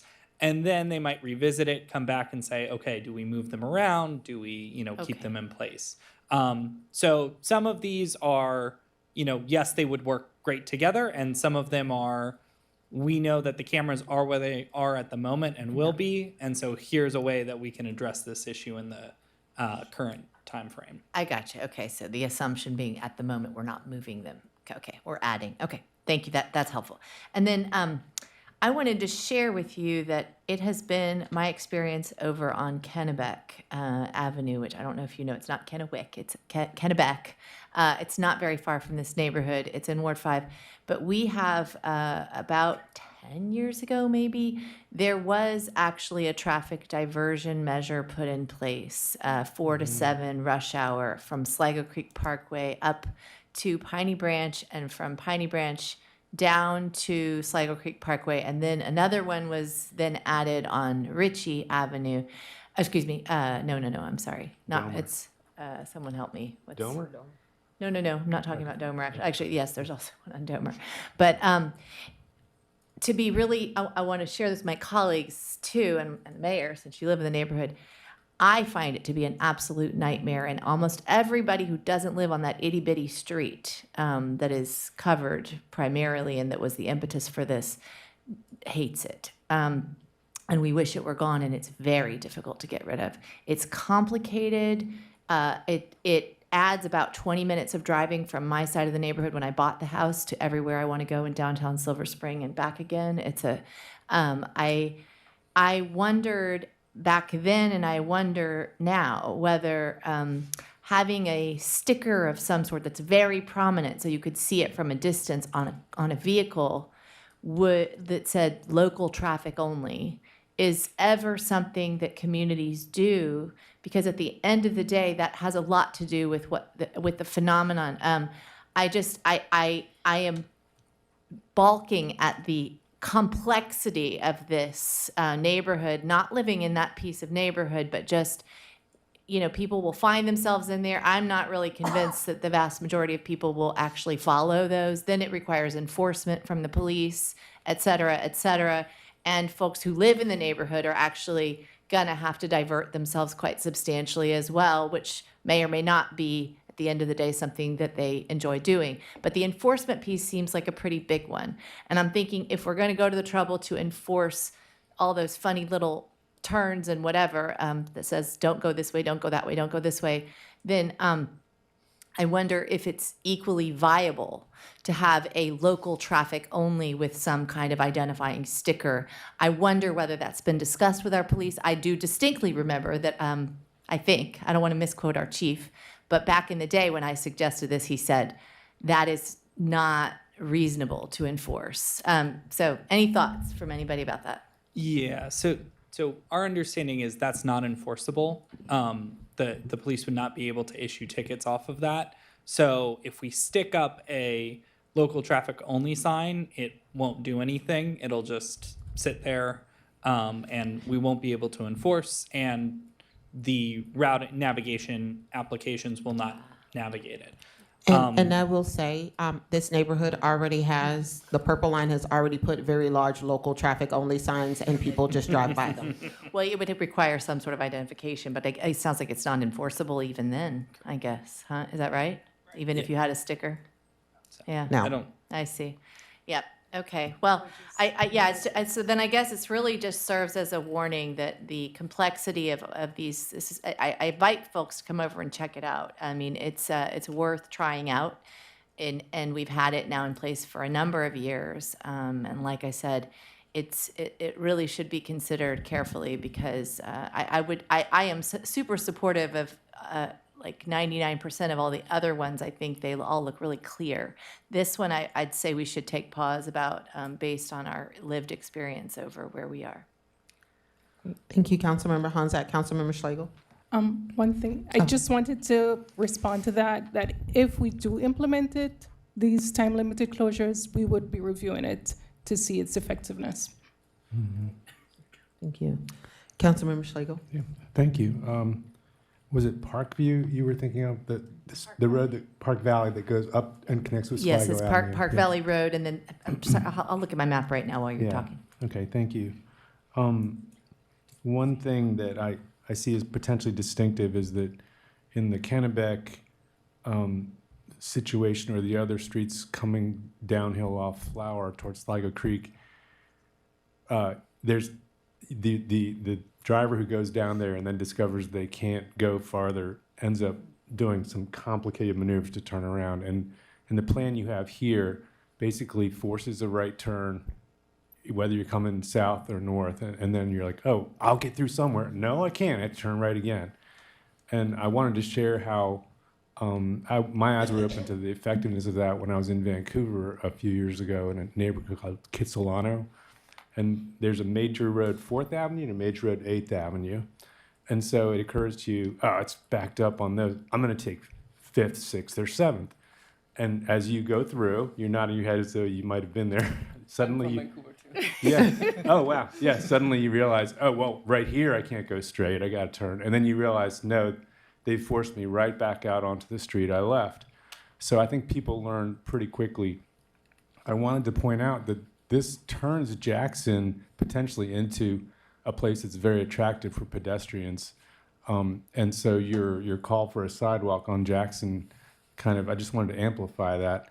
And I also wanted to ask whether we could look into the status of the footbridge then that at the bottom of Jackson goes across into Ward 2 at Garland. Because right now it's a footbridge that requires you to go up and down steps.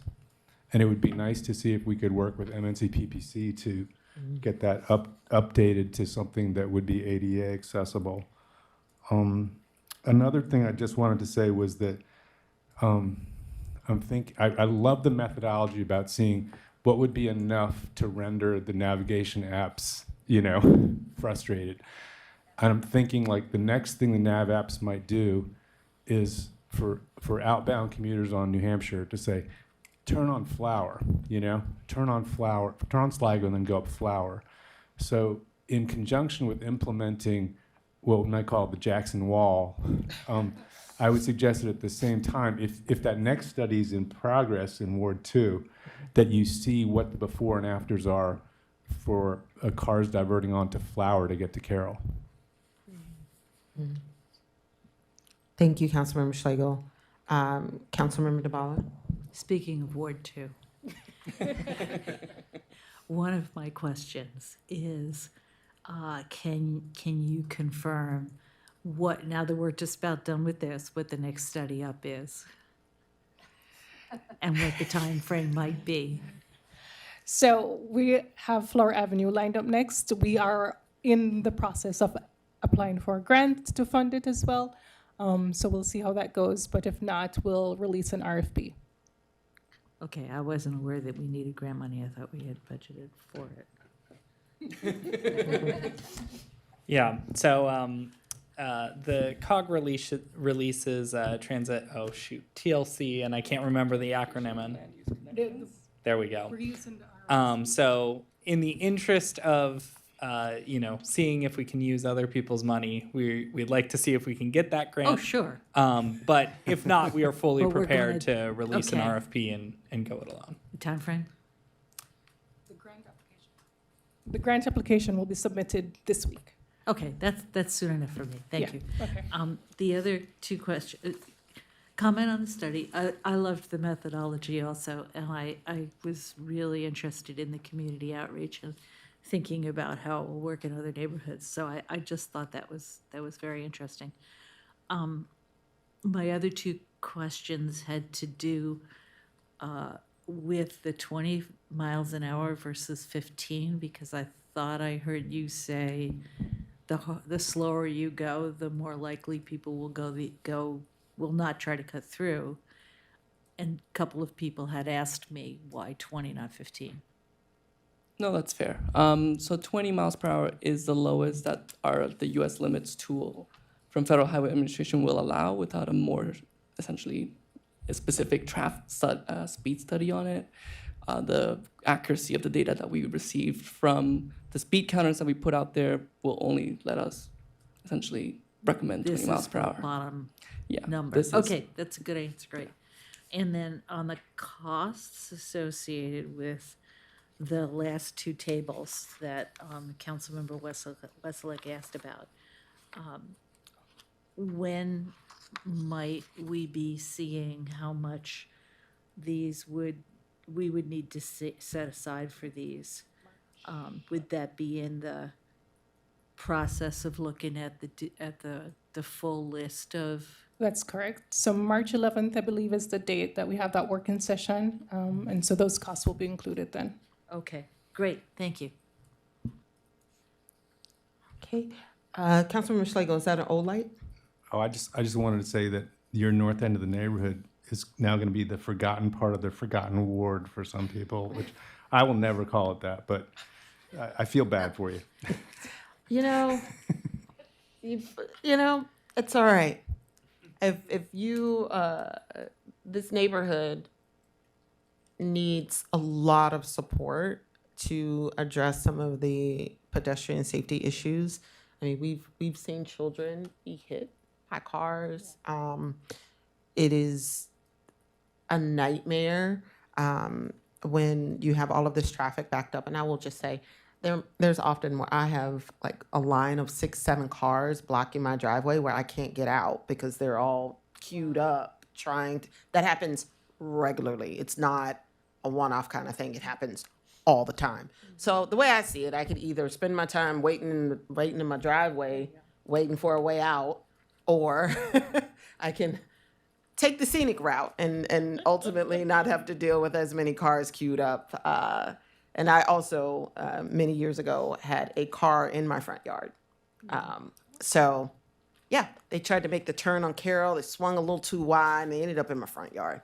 So it's just, it's par for the course. So I think that the big thing for all of us is, what can we do to work within the constraints that we have to try to make some adjustments that'll make it safer for everybody. And I really, really, really appreciate all of the work that you all have been doing and how you've been engaging with the residents to build consensus. It is really important, and I really appreciate all the hard work that everyone has put in. Thank you so much. Excellent. Thank you. Thank you. All right. We are moving to the voting session. Okay. So the first item is the single reading ordinance authorizing expenditure of the Maryland Facade Improvement Grant Funds for the Tacoma Park Facade Improvement Program. Any points of discussion on this? All right, seeing none. Would someone like to move it? So moved. Thank you, Second. Councilmember Hanzak for moving. Thank you, Councilmember Dabala for seconding. Any points of discussion? All right. Given that this is an ordinance, would the clerk please call the roll? Councilmember Landman, Councilmember DeBala, Yes. Councilmember Schlegel, Yes. Councilmember Gilbert, Councilmember Hanzak, Yes. Councilmember Wesselek, Aye. Mayor Cersey. Aye. Next item is the second reading ordinance amending Tacoma Park Code, Chapter 14.12, noise. And we are joined this evening by our city attorney, Mr. Cornbrooks. And so I know that there's been a couple of adjustments that were made to this ordinance. And Skip, I would appreciate if you could just kind of give folks a quick run through of the adjustments that were made. Sure. Good evening, Mayor. Good evening, Council.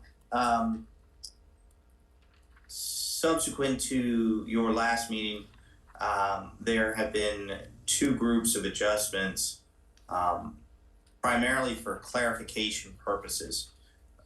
The first proposed amendment would be on page 5 of the ordinance that was in the agenda packet, lines 1 through 6, and that would be to section 1412.050. And basically the purpose of this language is to make it clear that a noise disturbance may occur anywhere in the city, including, by way of example, multifamily dwellings, single-family dwellings, dwellings of any kind, etc. And the second paragraph is to clarify for interpretation purposes that a noise disturbance can occur anywhere in the city, so as to avoid a construction that by identifying certain locations, we are limiting the application of the ordinance to those locations.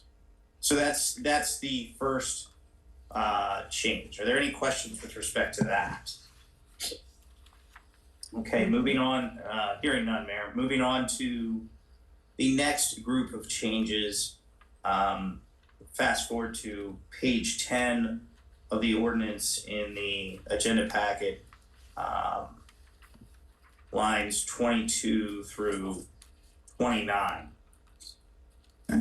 And what you will see here is a clarification. There was considerable confusion, I think, about what we were trying to do with some of the language that related to two-party noise disturbance complaints as we adjusted from the noise control board concept to not having a noise control board, but still preserving the two-party process. And one of the issues was allowing the complaint process to proceed with the submission to code enforcement, but not requiring both complainants to appear in court to prove the case. So that's one issue. And the other issue was to make sure that, bear with me for a second.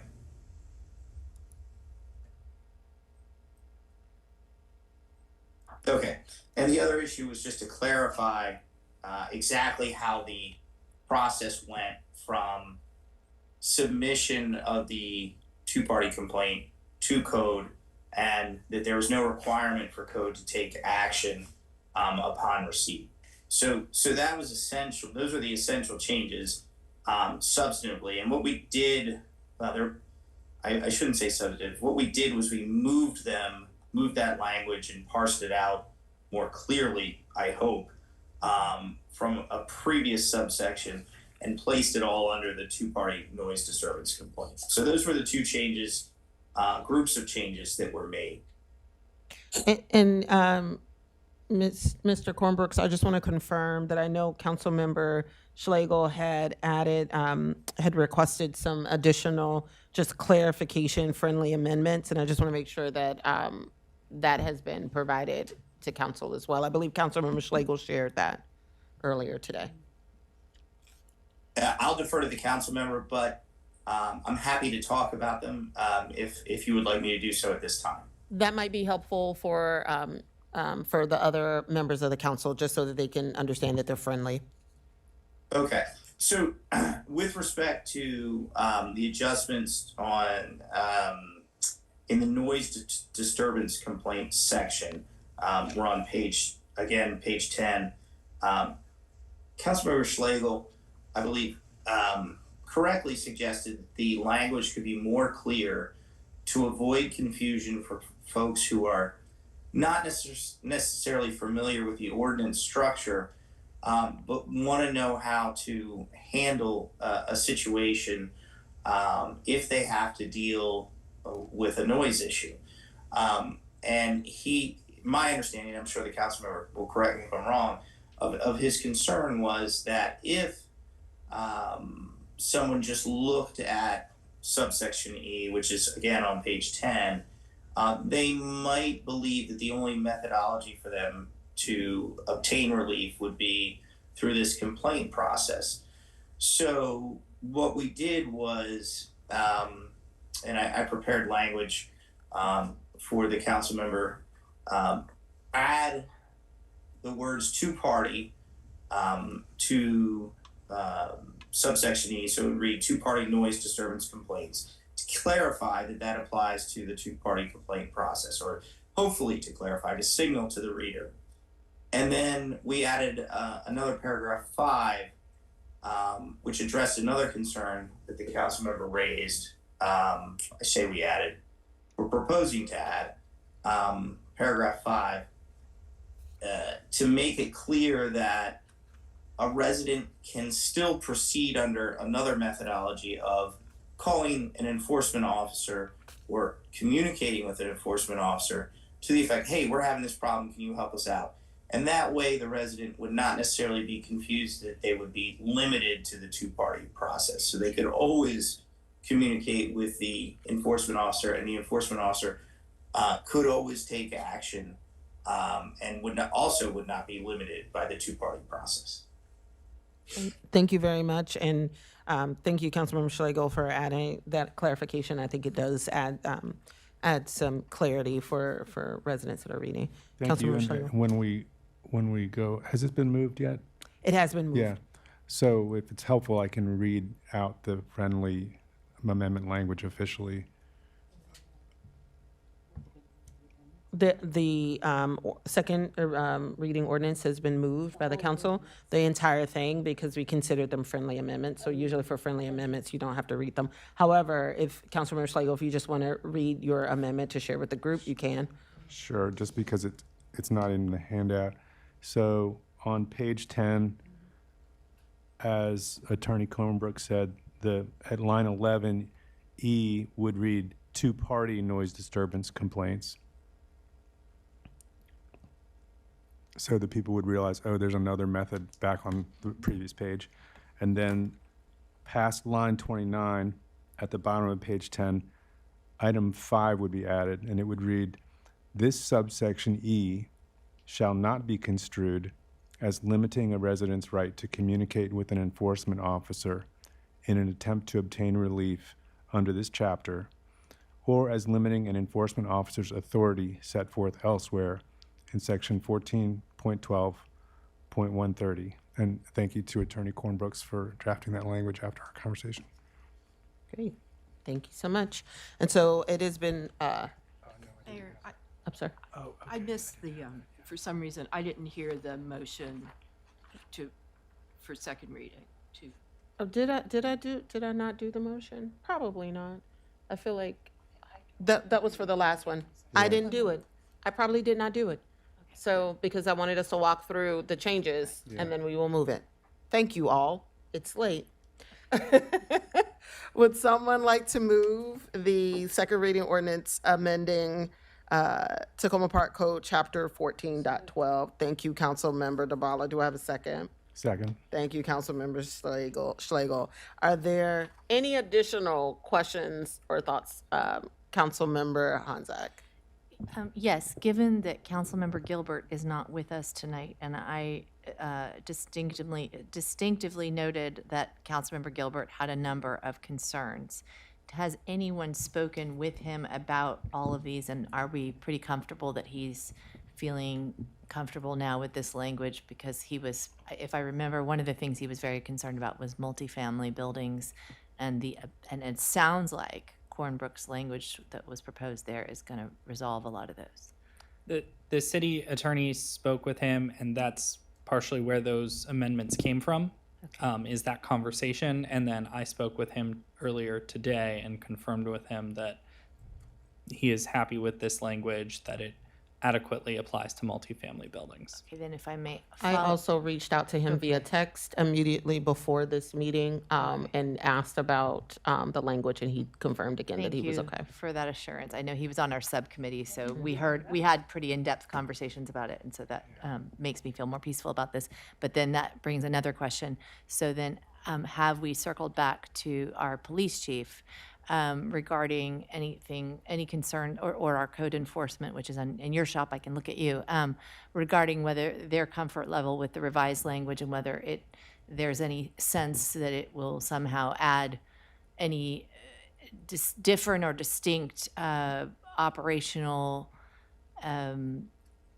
needs to their shops that aren't not already there, in terms of like, is this going to make them feel like they're going to need to respond in ways as different than what current practice?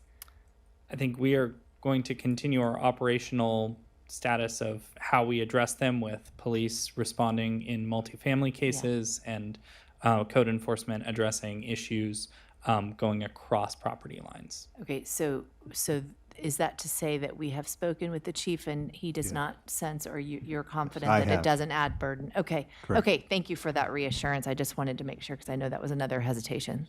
Thank you. That's good. Okay. All right.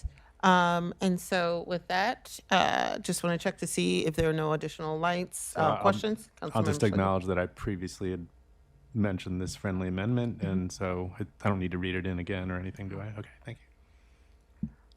All right. So with that, would the clerk call the roll?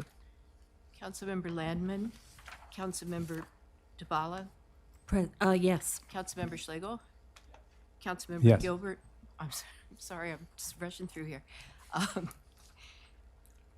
Councilmember Honzak, Yes. Councilmember Wesselak, Aye. Mayor Cersei. Aye. Okay. Now we're going to move to our last work session for the evening. City Council term limit discussions. Thank you. Hold on.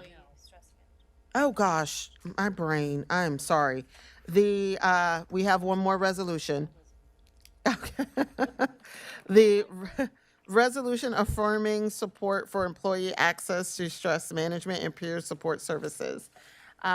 Just want to confirm whether or not there are any additional edits to this particular item. There were, but I sent an email out to everybody, and they're highlighted in the staff memo. So unless you guys want me to go over those, no additional comments. Okay. Except there was one article that we're adding, which I believe is added. The A? Yes. Okay. So I just want to confirm with council whether or not there are any questions or points of discussion regarding the edits that were made. No, I'd like to move the vote. All right. Okay, seeing no lights. Councilmember Honzak wants to move. Do we have a second? Thank you, Councilmember DeBala. And given that this is a resolution, just want to make sure there are no additional points of discussion. Okay. Right. All those in favor of the resolution affirming support for employee access to stress management and peer support services, please say aye. Aye. Do we have any opposed? And we have any abstain? Okay. So it passes. Okay, so with that, we have the city council term limit discussion. And with that, I'll turn things over to Councilmember DeBala. Thank you, Mayor. I, pulling up the rear again here. I thought that it would be good to just briefly review what we were looking at last week, given the hour, and to focus on three questions, focus on a couple of questions in particular for moving forward here. So next slide, please. Who's doing the slides?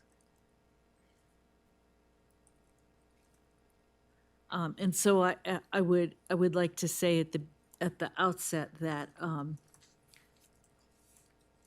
that this is trying to say here. This is a put out for the purpose of discussion, put out for the purpose of consideration. And it's a response, as I will say in a minute, to the situation that I have heard the Board of Elections, the Council Compensation Committee, and other city council members describe. There may be other ways to resolve the issues, the problems that are in front of us, but this is the one I focused in on, to Arthur David Olson's point about making the issue bigger. Maybe it should be. So let's back up. We talked about this January 14th, and we talked about this two weeks ago. And the question in front of us: would adopting 4-year terms assist us in having more effective and representative local government? And subsets of that, based on the election board report that was memo that was sent to us recently, and is in the packet for those of you who are listening at home, the online agenda packet. They also raised the question of staggered council terms. If there were to be 4-year terms, would they be staggered or would they be all changed at once? And whether starting in 2026, which is the original proposal, or starting at some other time. Next slide, please. So, as we said 2 weeks ago, as I said 2 weeks ago, why is this an issue now? The Board of Elections report for the 2024 election talked about the cost of elections, the dollars, and also the true cost of the elections. They talked about the sustainability of the current system and their view that it's really not sustainable as a largely volunteer effort. So that got our attention. We also heard from the Council Compensation Committee that in their view, it was not just how much council members are paid, but it is the need for the job to be manageable. And they made a number of suggestions, in particular, the need for additional council education, onboarding, and support for new council members. Because if you don't know the job, then you can't be representing your ward very well. So then we also have the recent experience of 2 councils with majority new council members, which just, in my mind, highlighted some of these issues. Next slide, please. And so we also went over the process for making a charter change, which is what this would be. And we talked about the 7 boxes, and in particular, again, calling your attention to the 3rd one. So 2 weeks ago, we talked about whether to consider this and whether to formally consider this. And if we were to formally consider this, we would need the public hearing. So we agreed to go ahead with this, with scheduling the public hearing. The city clerk can tell us details, but it is scheduled now. And the notices have been posted and for Monday, March 16th. At any point after that, the council can adopt or not a resolution with the exact wording that was presented at that hearing, so no switching, to make a charter change. So that's the city council's authorization in the city charter for how you would make a charter change. There's another path which is through resident, okay, voter petition. That's not the case here. We don't have a voter petition saying, would you put this on the ballot? Would you consider making this change? This is a council-initiated process. So, next slide, please. So that's where we are now. I had also put forward my views on who might benefit from such a change. And it turns out, hearing comments from residents and from other council members, that, you know, maybe that was my view and not as complete, perhaps. So rather than talk about the benefits that I see, I would like, next slide, please, to talk about what's in the memo that the election board put forth for us, because they did look at both possible benefits and possible drawbacks from their point of view, which is running elections. Next slide, please.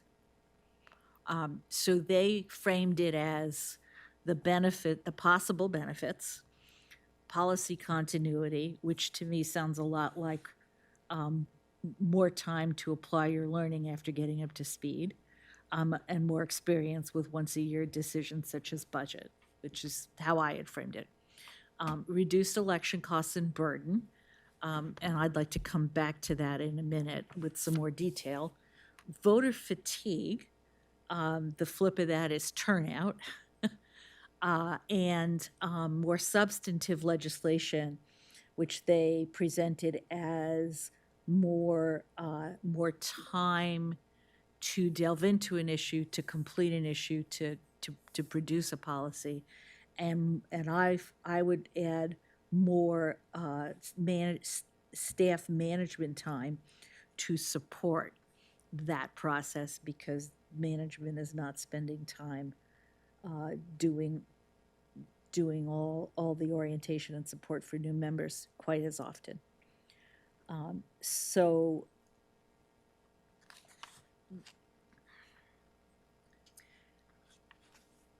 I'd like to go to the next slide, and then we can come back to the details on, yeah, let's stay here. I'm sorry. We've already moved ahead. Never mind. So the drawbacks that they laid out, reduced electoral accountability. One of the things that I've been thinking about is, given the other types of accountability that we already have in the city for council members, what more might we need if we were to change the terms? Would there be other types of things we would want to do to increase accountability in other ways? They noted increased barriers for challengers, and I would add new candidates in general to that as a possible drawback that we should discuss. And the perception of self-interest, which I think assumes that this is that this is a job that everybody will really want, and that might not be the case these days. One thing that was not on anybody's, I'm not sure how else to say it, but I note that all the council members seem to understand me. So quite seriously, one thing that is not on this anybody's list so far is and a resident pointed out to me, is the potential impact on the youth vote. And so I talked to the staff liaison to the youth council and agreed that I would write something up for them it happens they meet next week, for them to consider, and because they should be given, I think, an opportunity to weigh in casually, and also if they wish to comment at the public hearing, then they should be able to do that. So I want to back up. Can we back up one, please? Before we go to the discussion? Can we back up one slide? If that's possible, yes. So on the reduced election costs and on the burden there, I just want to, there were some questions last week. I want to fill in what we've got so far. And also, I would like to turn to the city clerk and the city manager for their perspectives on this. So the last city election for 2024, the city budgeted 100,000, actually spent 70,000, and that's just on the equipment and the paid election workers during the crunch, the couple of weeks where there's so much going on. The election board has already warned us that this will go up because they feel the need for more paid election workers. The city clerk's time, to my astonishment, was huge. So I looked at the numbers, I did the math, and I just want to say, if in the course of 2 years, what would you do with 8 or 9 weeks of the city clerk's time if they weren't doing an election? So it's not a small amount of time that we would be freeing up by doing this. So not to dwell on that, but I thought that was more significant than I had anticipated. I also wanted to touch on this I question. have a question related to that. Yes. Did that 70,000 include the mailing costs for the and publishing costs for the ballots? Thank you. Yeah, because mail-in is a more expensive way to run an election, for sure. Yeah, okay, so never mind that for a minute. I would also like to point to the substantive legislation and the management time for getting council members up to speed, onboarding, orientation, all of that. I attempted to get numbers from the city manager. There was no easy way to get estimates on these numbers. But I believe he's prepared to speak to, and remember, this is senior management time. This is people who really can weigh in and help with policy support. So I would like to give the city clerk and the city manager an opportunity to weigh in on these points right now.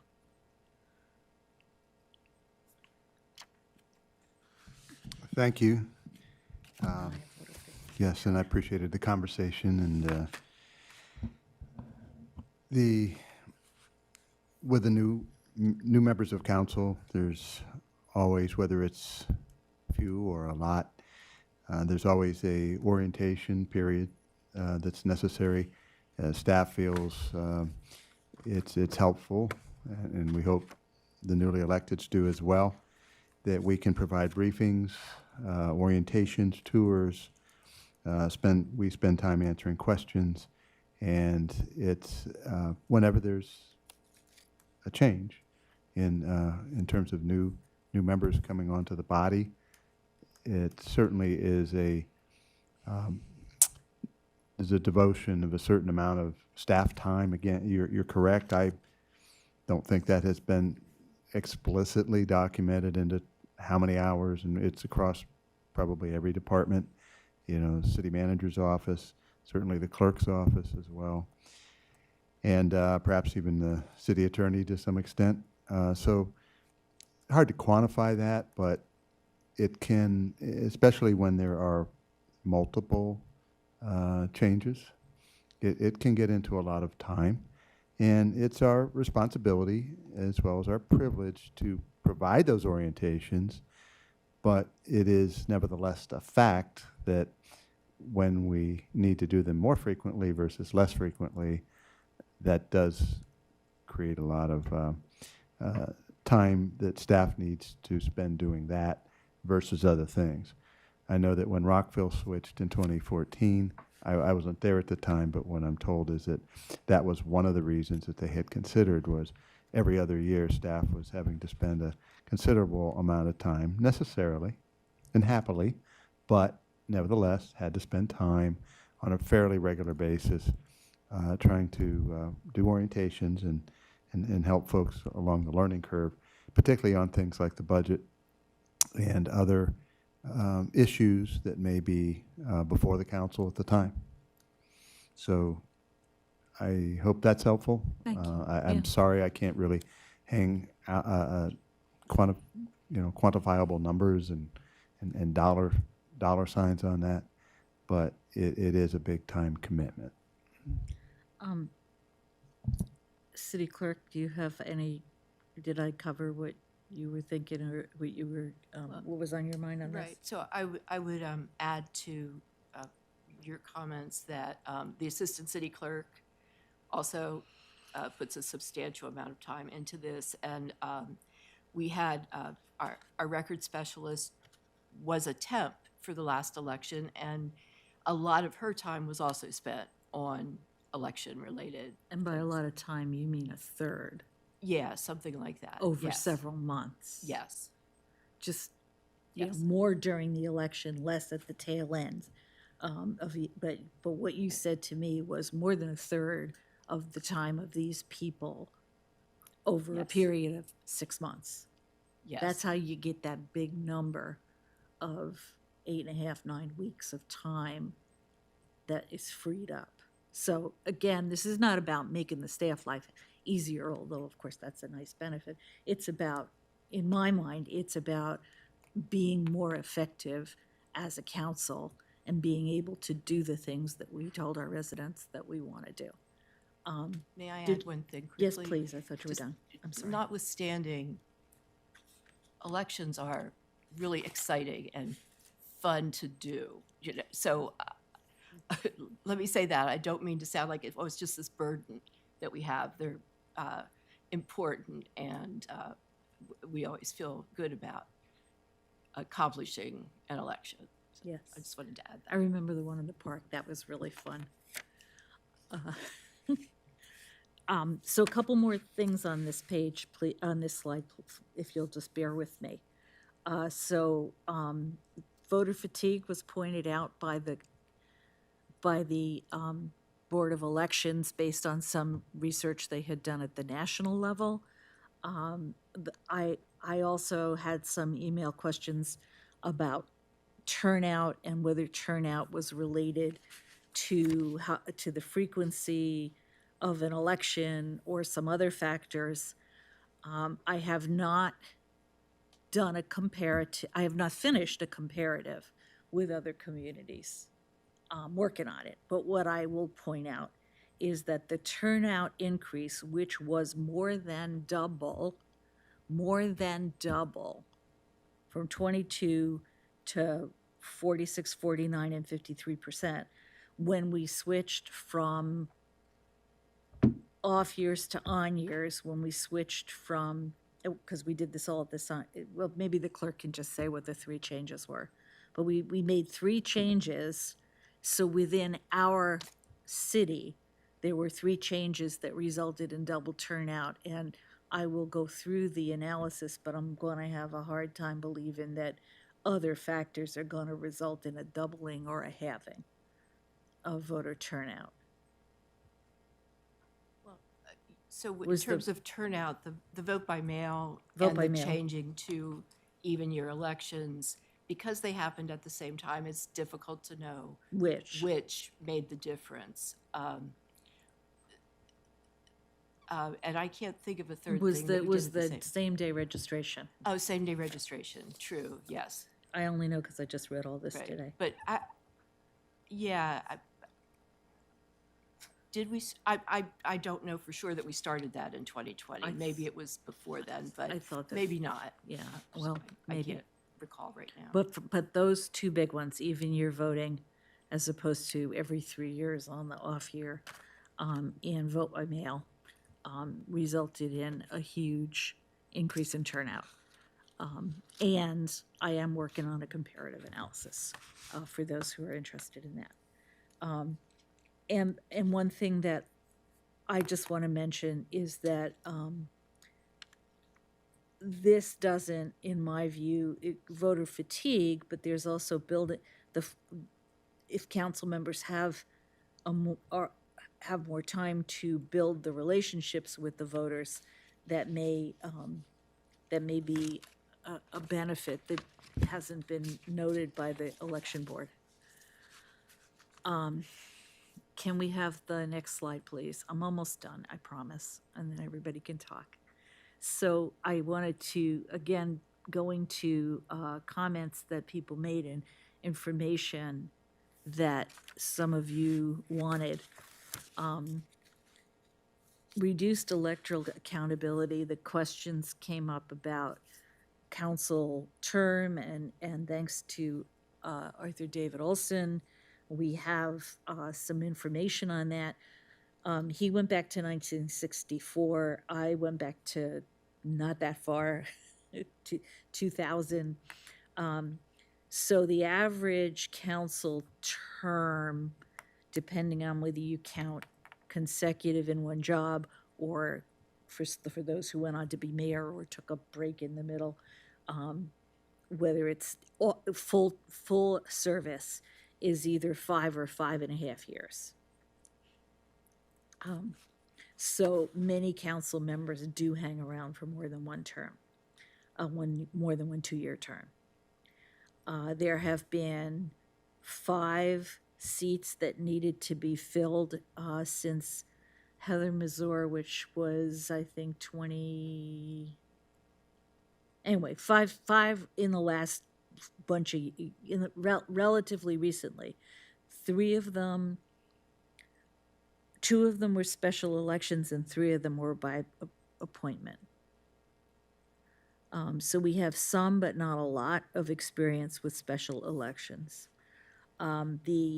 When I talked to the city clerk, and again, she can speak for herself if I'm remembering incorrectly, that the cost of a special election is much, much less, but the cost of a general city election that is 3 council members as opposed to 3 council members and the mayor, as opposed to 6 council members and the mayor, they're all in the same neighborhood because you have to do the nominating committee and the financial forms and the all of the stuff you have to do to run a regular election, rent the equipment, get the voting judges, vote the election workers, so on and so forth. A one-time special election done by paper and involving not a lot of voters, that's the one that doesn't cost much. So if I got that basically right. Yes, unless it was a mayoral election, then it would. Unless it But was a yes, mayoral a special one-ward election. is Right. much less. One ward elect, thank you for Much that. less than a full city election. We've had 3 special elections during my tenure. All right, I got it backwards. And 3 appointments. I apologize for that. And 3 appointments. Because Councilmember Landman is not here, maybe we'll skip the part about, and given the hour, we'll skip the part about charter changes since 2006. I can put in an email for everybody. There have been 1, 2, 3, 4, 5, and they've been done in different ways, and they're listed all on the city website, but I can write everybody a note on that. So if we can go to the next slide, 2 more slides. So I tried to, this also is just a refresher. I tried to respond to some people who had asked, what about other communities? And the bottom line is, in Maryland and in the country, more common than not, but it's not saying that everybody has to be in a 4-year term. It's just saying it's not having a 4-year term is not an outlier. Having your 2-year term is not an outlier. Some of our neighbors have 4-year terms, some of our neighbors have 2-year terms. In an effort to identify smaller communities in Maryland that have 4-year terms, because there are some, they're not in Montgomery County. Have DeGrace and Aberdeen, if people want to look to specific examples of smaller communities that have 4-year terms. And in Montgomery County, the smaller communities, the smaller villages, municipalities that are villages, towns, and cities, and one special district. So there's a bunch of them, and they're small, and many of them have 2-year terms. Tacoma Park is one of the 3 biggest. So you can look at it any way you want. But I tried to, this was here simply for the purpose of saying 4-year terms are not so unusual, so different. And Councilmember DeBala, I do just want to say, because I know that some of the speakers this evening were talking about, some of our Prince George's colleagues. I do believe that College Park, I believe it was College Park, did try to move Yes, they to a did. 4-year term. So it's not. Yeah. No, go right ahead. No, I'm good. So it's not that it's. I think they did it. They tried via a referendum, that did not pass. But it just goes to show that even though there are communities that have 2-year terms, they have pursued or would have mentioned the desire to move or attempted to move to a 4-year term. And for some of the reasons that Councilmember DeBala has already noted, that making that adjustment in terms of the cost of their elections, trying to keep a cohesive council together for long enough to where you could actually get work done. All of those things were some of the rationale behind those elected officials attempting to move to a 4-year. So last slide, please. The next slide, please. So back to where we started. Would adopting 4-year terms in Tacoma Park help us, assist us in having more effective and representative local government? And the subsets of that, staggered council terms, starting when? And just refreshing that some of the possible benefits identified by the election board, policy continuity, more substantive legislation and programming allowed because of more time, reduce election costs and burden on everyone, voter fatigue, and some of the drawbacks that have been mentioned that we should be considering, reduced electoral accountability, increased barriers for new candidates and challengers, and the perception of self-interest. So I think I should stop talking and let everybody else talk. What I would like to get out, Mayor, of this evening is to just remind people we have talked, the council has discussed this twice. This is a work session, another work session. We have another one coming up, at which point we, if it's appropriate, we can look at a draft resolution. That was all before the public hearing. And we have the public hearing and that's important to hear what people have to say. And then we have another work session after that, March 18th. So there are some more times here for discussing and thinking. So what I'd like to get out of this is a sense of where people are at, but also what other information might be needed that we need to track down to help with this decision. Thank you for your indulgence at this late hour, letting me go on for a bit, because I thought it was important to refresh a little from last time. Thank you, Councilmember DeBala, and I see a couple of lights. Councilmember Wesselette. Thank you. I definitely look forward to seeing what the Youth Council says. I think that the idea of 2 to 4 year terms could have how that could impact voting for 16, 17, 18-year-olds. I'd be really curious. I think one of my top lenses, I'm looking at all of this, is voter turnout. So moving it to the even years, and I guess I'm looking at the start when 2026 or other, and I know some folks have felt like we're doing this very quickly.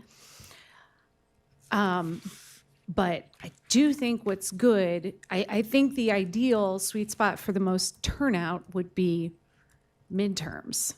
That if we went to 4 years, 2026 I think would be the best, because the presidential is such a big strain otherwise on everyone. Midterms is a thing. People are thinking about it, thinking about voting, but it's not as big, because I really think that if we moved it to outside of, for example, November, voter turnout would just completely drop. And especially in Ward 6 and some of the other wards where the voter turnout might be less, I don't want to do anything that might make it even more less. So that's definitely something I'm thinking a lot about. I like that we might be making this decision before 2026, because that might be the good pattern then to be in going forward. But all that to say that I'm still weighing and trying to think through and kind of gather all the information, because I'm not really sure yet which one I think would be better, 2 or 4 year terms. But well, yeah, that's just my thought process right now. Thank you, Councilmember Wesselette. Councilmember Honzak. Yeah, thank you. That's interesting to hear you say that. Because I have a number of thoughts, and I'd also, first, I just want to say thank you so much to Councilmember DeBala for walking us through all of this and taking us through this process. Frankly, I think this is incredibly important. And I also want to say thank you to Arthur David Olson for the challenge that you've issued to us. I think it's exactly the right question that you should be asking us. And it's got me thinking tonight as I'm walking through these slides again, and I guess this is a question for Councilmember DeBala. Did your initial set of slides that you gave us last week, which I'm sorry I should have gone back to look at, did it start with any slide that said the problem that we are trying to solve is X, Y, and Z? I'm not saying they're altogether different than that, but is there such a slide, Councilmember DeBala? There is not such a slide. What there is the slide that says what's the benefits. issue. Yeah, the issues, right? Which is another way of saying what's the problem we're sort of, trying to yeah, solve. sort of similar. Yeah.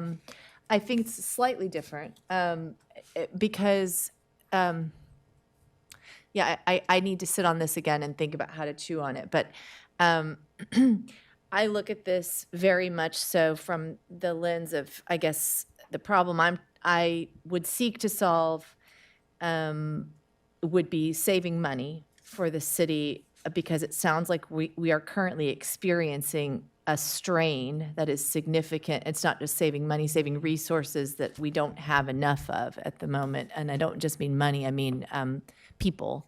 The people capacity was definitely a challenge. So that, thinking bigger, that's more complex. It was brought forward because of the Board of Elections partially. And then another problem I see that we would be trying to impact on would be, maybe the continuity of policy and perhaps a recognition that maybe that's been one of the struggles that councils or the staff has faced in not having more council continuity and policies and whatnot. But setting that aside for a moment, because to me those things are pretty obvious. We would save money, we would save resources, we would gain back clerk time and other time of our staff in a pretty substantial way. We would very likely be more effective because of the continuity. But I am very concerned about whether we're moving the needle or making significant forward strides, backward strides, or no strides on making our council more demographically representative and making and making sure that we are not doing anything whatsoever to damage the voter turnout, the fantastic voter turnout that we have now achieved. I think it's fair to say that, like, so I represent Ward 5, and I assume most folks know, but if you don't, you know, Ward 5 has historically had the lowest voter turnout in the entire city. And so you've really hit an issue that's important to me. Councilmember Wessock, I assume Ward 6 might be somewhat similar, but I know that we are the lowest and very low. I think the highest we'd ever hit was 17% in our ward up until just a few years back. And we almost doubled, I think, our voter turnout just in my ward. And you ask me what happened. Well, I mean, I have a theory. I think the Board of Elections report is very helpful too, very helpful. But I mean, looking around and having talked to residents and seeing what they're asking me during the election, seeing what people are thinking, you know, we're not talking, we went from 17% to, like, you know, gaining 10 or 15%. So I think I talked to a lot of the voters. There was a lot of confusion. What's the thing coming in the mail? Oh, you're running for that thing that I got in the mail. Oh, I think I know where it is. And would on an off year, would anybody have really paid attention when we're talking about that additional 20% that we got? Not the people who voted all the time in the past. These are the people for whom the ballot gets lost. The mail-out ballot was huge, and the fact that it was at a time when there was a lot of hype about voting happening. That was huge, huge, huge, huge. I mean, that is my theory. I know that it's not. This is anecdotal, but it's really important because I think that we should therefore kind of ask ourselves, okay, if we were to do this, what would it do to accessibility for those who right now are not feeling like they can run? Does it make it better, worse, or the same? And what does it do possibly to voter turnout? And if we focus in on those questions, to me, those I love our youth and I love voter excitement. But at the end of the day, we want as many people to vote in this city as possible, especially demographic representation, broadly speaking, not restricted just to our youth, as exciting as that is. It's really important that our city government represent all of us. So those are the questions that are on my mind. I'm not sure where that sets me right now. I mean, a few things that haven't come up that I want to share are I think of how expensive it is to run a campaign in time costs. And so for a ward such as mine, and for this goal that I'm setting, that I'd like to see a more demographically representative set of council members, that I do see a benefit, I think, primarily more of a benefit than a drawback in a 4-year term. However, the problem remains that the compensation itself is absolutely not high enough to allow someone to serve for 1, 2, 3, or 4 years unless we were to significantly reduce the burden placed on council members once they get into that position. So all in all, maybe we aren't gaining much. And I'm just talking you through when I'm thinking about these things. So I think I've covered all my points. Just give me 1 second. Oh, one other concern I have that I want to share with colleagues that, again, is sort of alluded to, but not as directly as I'm going to say it. If we have a council member who we might think needs to be censured, it might be something we'd have to consider in some of our work on civility, et cetera, if we decided to go from a 4-year term to a 2-year term. Because one of the things that we talked about is, you know, when you have a 2-year term, then, you know, there's that turnover, and then you can have the electorate can decide if someone has done something that is worthy of getting them out of office. But without that, it could be trickier.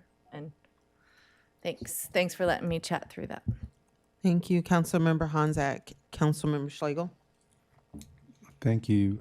Councilmember DeBala, thank you so much for all of the work you've done to pull together this presentation and the ideas. has so many facets. I don't think I'm going to be very organized, but I'm just gonna talk on some things I've jotted down here. I guess one question I have for management would be, if we had staggered terms, would the burden be reduced for onboarding significantly still, simply because there would be ostensibly fewer or no people coming on board in every 2 years? Potentially, yes. When I managed Dunedin, Florida, we had 5 council members, but we did have staggered terms. They also had numbered seats, which was a different thing. It was just a different thing, but there wouldn't be potential for as much change with any given election. So conceivably, if it was only some years, 1 or 2, 1 or 2 or 3, the mayor's election would tend to be isolated, and then you'd have 2 and 3 with the staggered terms. And so you were talking about fewer persons that would need new members to the body that would need to be orientation for, versus I can remember one year in Oberlin when I managed there, and there were 7 council members with elections every other year. They still have it. I once had 6 brand new ones out of 7. And so it can be a lot. But again, as Jesse said, that is our responsibility and our pleasure to do orientations when they're necessary. But it is a fact that some years it can be quite a number of folks. With staggered terms, to your question, that could be less. Okay, thank you for that.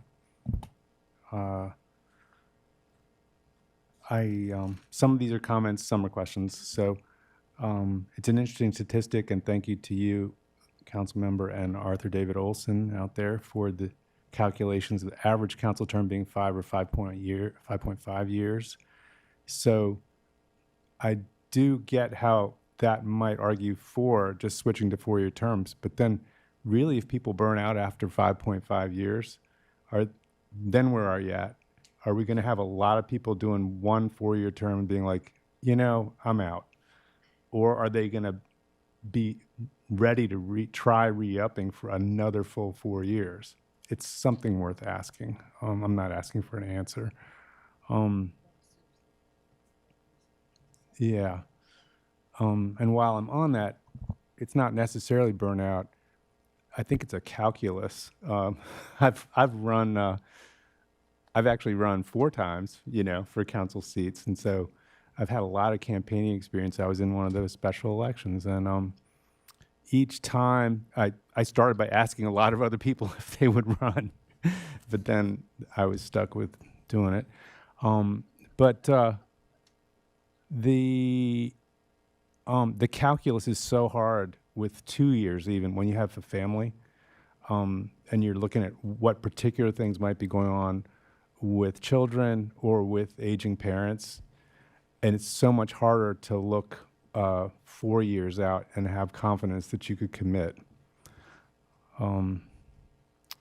Jobs can change, moves can happen, all kinds of things. And especially if you have a spouse, like you don't want to be saying, hey, no way can you choose a job in another city unless you want to be separated over the next 4 years, As far as it was interesting what you said, Councilmember Honzak, about talking to people and them saying, I noticed that this ballot came in the mail because we're in an election year and I was looking for this stuff. We're in a big election year, I was looking for this stuff. When I was canvassing, I had a lot of experiences that were counter to that, where people said, oh, hey, yeah, I already voted. And then I'd say, you voted for what? Well, the ballot came and I sent it in. For what? And they'd be like, I don't know. Let me look around. oh, there is one from Tacoma Park here. I didn't notice that. I thought it was all the same thing, you know? So, yeah. So it's funny what happens. I did want to ask, so now I'm on a question, Councilmember DeBala, did the Board of Elections ask for this to be brought forward? I couldn't remember what they said in their report.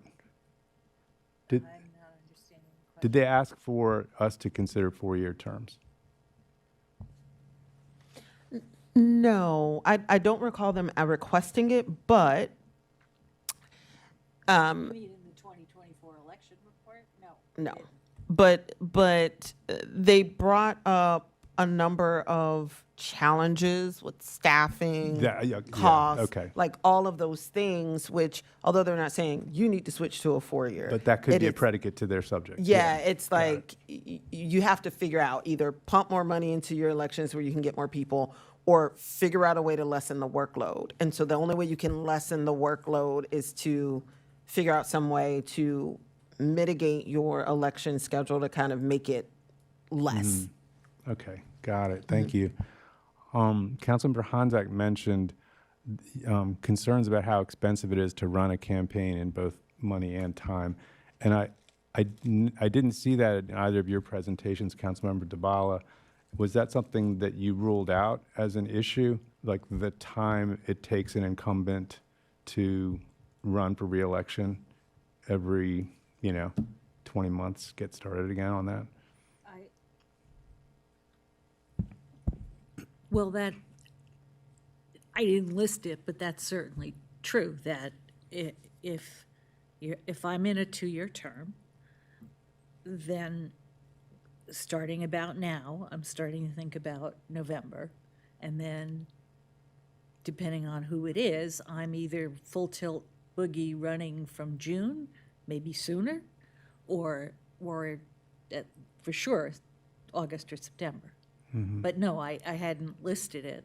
It's true, though. I thought you were going to say something about, both of you were going to say something about campaign finance, which, again, what's the bigger problem that we're trying to fix, and is campaign finance part of it? Yeah, well, I just wanted to start with one question, so we can have other questions. I just didn't put them on the list. Well, what were you thinking?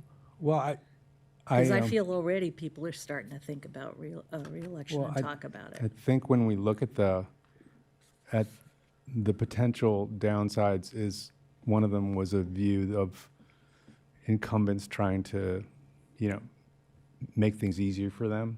And so it feels like it would be important for us to be transparent in our discussions, if that's on anybody's mind, about the time spent running for reelection.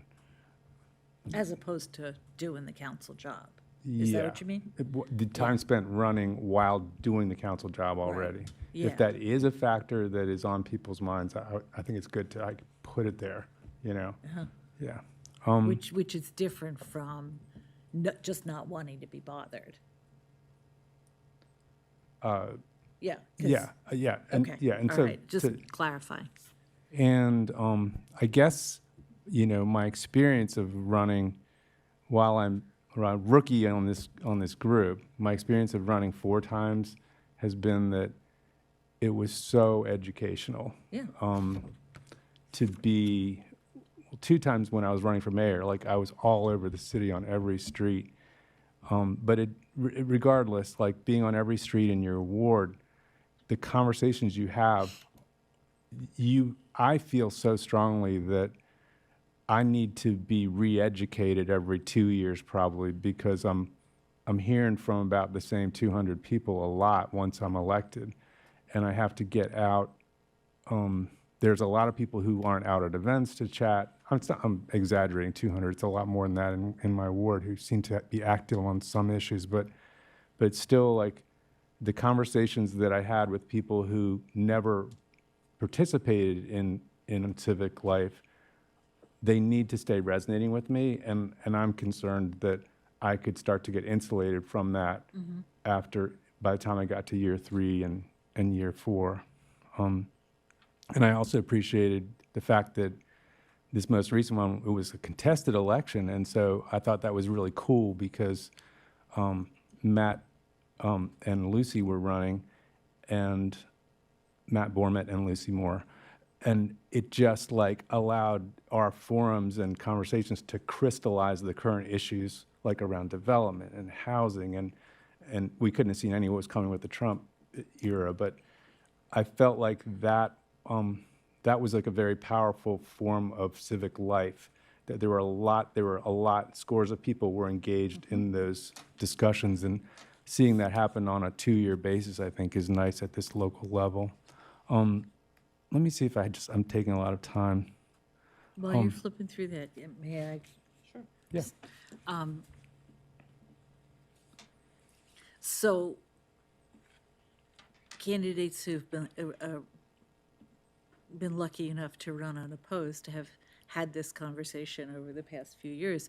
Do you still walk the ward? Yes. And do you have to wait 4 years before you walk the ward? No.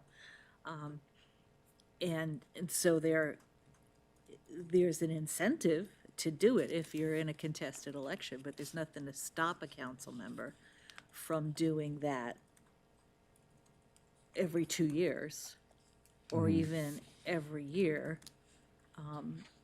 So I've been trying to do half and half every year, basically.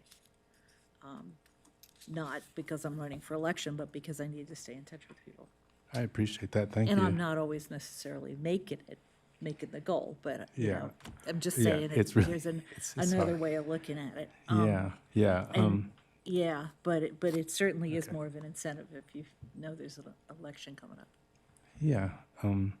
And you know, I'll be clear. I've not had the experience of running for re-election, so I don't know how that stacks up on top of, you know, the June to November period, and 3 of you do. Okay. We'll see. You know, you just said June. So, I just have one more thing.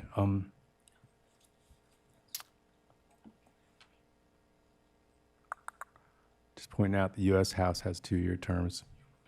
I wonder, that would be reaching way back, though, to read the founders' language. And I have some questions about the founders. Okay, but my last thing was that periodically in this conversation so far, it's been alluded to that it's been difficult having 4 new members. And just, you know, be direct. How has it hurt council performance to have 4 new members so far? I wouldn't say that it necessarily impacts council performance as much as it just requires additional effort of everyone whose job it is to support and educate members of council. There are very few issues that we address that don't have a very, very, very long sordid history. And when you have a large number of new people, and so you have to learn the history of these things, you have to learn the policies and how to kind of do stuff. You have to understand realistically setting your expectations, understand that you don't direct staff, you're a legislator, like all of those things. And so when you have a large volume of your council that's in that place, it can be very challenging to manage. And it doesn't mean that it necessarily makes us completely inept. You know, we've been able to get some really big things through, even with this council. You know, we've been able to get some big things through, but it just requires quite a bit more time. And I often refer back to my first term on council, which was that one-off 3-year term. And I will tell anyone, it was the best term I had. It was the best. I had the first year to figure out how to hit the mic and what's the difference between an ordinance and a resolution. And then I had the second year to do the work and learn and not necessarily, definitely work on behalf of my constituents, but not feel the added pressure of having to run for re-election and being very mindful of kind of how to do things. And then the third year, you're You're in your stride. You also, that second year, you had your own budget. So the first year, it's not your budget. It's developed, quite frankly, before you, or the mindset of it is developed before you. The second year, that is your own budget, and you're not afraid about not getting reelected because you're not running for reelection. And then the third year is, okay, then you have your budget and you are also up for reelection. So you have to balance those things. So for me personally, I felt I had that second year breather, particularly because the most important thing all of this stuff that we're doing right now is important, but the most important thing that we do as a council consistently every year is the budget. And so the budget gets easier as you become more familiar with the process and how to do it and what to look for. You have more of these ATFRs and all of these different reports under your belt. Then you start to maintain the history. But when you have a majority council and you have a lot of turnover every 2 years, it's starting from scratch, particularly as it relates to the budget every two. So that's just something that is important to keep in mind, and that next cycle is going to be in the same boat. I come in, you're giving me a budget, I have no idea what this means, I have no idea how it's done, I haven't had the privilege of kind of understanding all of the history, and then the next year, I have a budget, but I'm running for reelection. So there's some things that I may be feeling more external pressure to do than if it was I had a free year to just really think through how I would prefer for the budget to be. So that's just the reality. You're always listening to your residents, but that's just the reality of running while you're in the seat. Thank you so much for sharing that perspective. It's partly the perspective of what it's like to be doing the job, and then it's partly the perspective of what the council needs to be doing well. So I hear you. I suppose there's some sort of tipping point where if you had 2 new members after an election, the ship would stay its course a little better. And so going back to my earlier question, I wonder whether if we had 4-year terms, whether we might still sometimes drop off the cliff and suddenly have 4 new members, and it could be quite a strange group dynamic where you had 3 incumbents who had been there for 4 or more years, and then 4 people who all had to be caught up on 4 years of history simultaneously. Yeah, that's why I'll see the other folks here, but that's one of the reasons why I have these buckets, and I'm like, let's talk more about the staggered to try to address some things like that. Councilmember Honzak. I just wanted to build a little bit on what Councilmember Schlegel was sharing. I think you're right. Campaigning and getting out, it was definitely the most powerful thing that I ever did. And I this year in my, my second term, I guess I'm now in this second year, I wished that I had the ability to go out and do more campaigning. But I was also doing the job, while doing this, and I found that hard. But I was getting out a lot. But again, I know I'm like a repeat, but for me, trying to do this job and spending the number of hours that it requires, and then on top of that, trying to also do anything that is what I'd consider superfluous campaigning, like that's not really helping me do the job better, is not a good use of my time. That's very, very restricted and very much not compensated, where I'm already stressed. So I don't really want to see that happen either. That's one of the benefits I see of the longer terms. And then I think it's important to remember that when someone is campaigning before they've come into office, if they're not an incumbent, even if they are, it's absolutely uncompensated time. They'd have to have some sort of complete luxury to be able to have that kind of time in their life, to be able to run and not get any compensation whatsoever. So it's a very intensive job, especially if you do something like run for mayor on the the entire town. It's very important to me that people see it as a luxury and understand it's not it's only for a very small segment of our community. And so maybe that gets back to like campaign finance, but I won't address that right now and such. But I am concerned about the time it takes to educate new city council members. So I'd be interested in sort of thinking through the economics, I guess, of this some kind of staggering, because I can see how useful the first 2 years really were of myself getting educated, and I have a policy background, and my colleagues and kind of what it took for us to hit a rhythm. And I can see now being part of this second round, within a short span of time of 4 new people coming on, I can see there's just a lot of, different, you have to hit a rhythm at some point, hopefully. And by the time you hit the rhythm, your term's almost over. So it's, it's like any team. Thank you, Councilmember Honzak. Councilmember Westlife. Thank you. One of the things I'm thinking about primarily is like who would run. I think a lot of the points that Councilmember Honzak has made, I agree with, and that I think it's really important that any and all steps we can take to make the council more representative of the city is better. I agree, though, the number one barrier is the pay.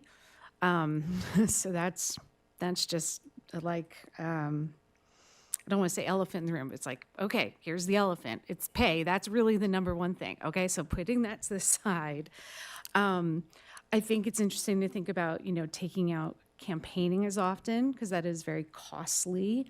And I wonder who, if it changes the demographic of who would say, okay, I'll try running if it's a 2-year commitment versus a 4-year commitment. And I don't know the answer to that. I really don't know. But that's just something I'm really thinking on, because like I said, the more representative we can be, the better. So I would take it seriously if I felt like it was going to have a big impact on that. Great, thank you. So I am trying to think through my buckets because I can waffle.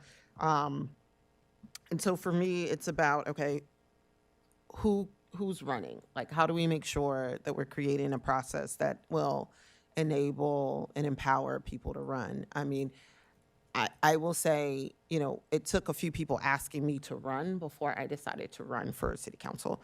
And I will be very transparent in saying I don't know if I would have ran if it had been presented as a 4-year commitment. At that time, it was presented as a 3-year. Now, again, just so everybody understands, my frame of life and what I always tell anyone that works for me, everybody, you could do anything for 3 years. You could be a goat herder in Mexico for 3 years. It's going to take you a year to find the outhouse, a year to actually herd the goats to realize you can't stand it, and then another year to find another job. So you can do anything for 3 years. So it's so in my mind, because that's just the mindset that I have, okay, I could do anything for 3 years, because it's just the nature of the beast. But when we are talking about how to get people to want to run, and then what do we need to make sure that we do in order to empower people to do so? I think campaigning is very hard. It is costly. And so I do think that between the cost of running and trying to make sure that we're figuring out ways to make sure that people may be willing to run is going to be really important. But I also My other bucket is about the work, question mark. Do you necessarily want a council that is full of people who are like, I'm just gonna try this out for a year, and then you're gone? And then the next person, I'm just gonna try this out for a year and a half, and then you're gone. Because there is work that the council needs to do. So there does need to be some level of not just interest, but also some level of commitment in order to ensure that, you know, we have the work being done and that we're prioritizing the work. So, and then two, when I'm thinking about like who is voting, and making sure that we are structuring the system to ensure that we're empowering people to vote and not creating disincentives. I heard a lot of people were confused between our elections and federal elections. In light of, and I am constantly thinking about the downstream impacts of what's happening at the federal level, I anticipate this election cycle is going to be much harder to get immigrants to trust that they can vote in our elections.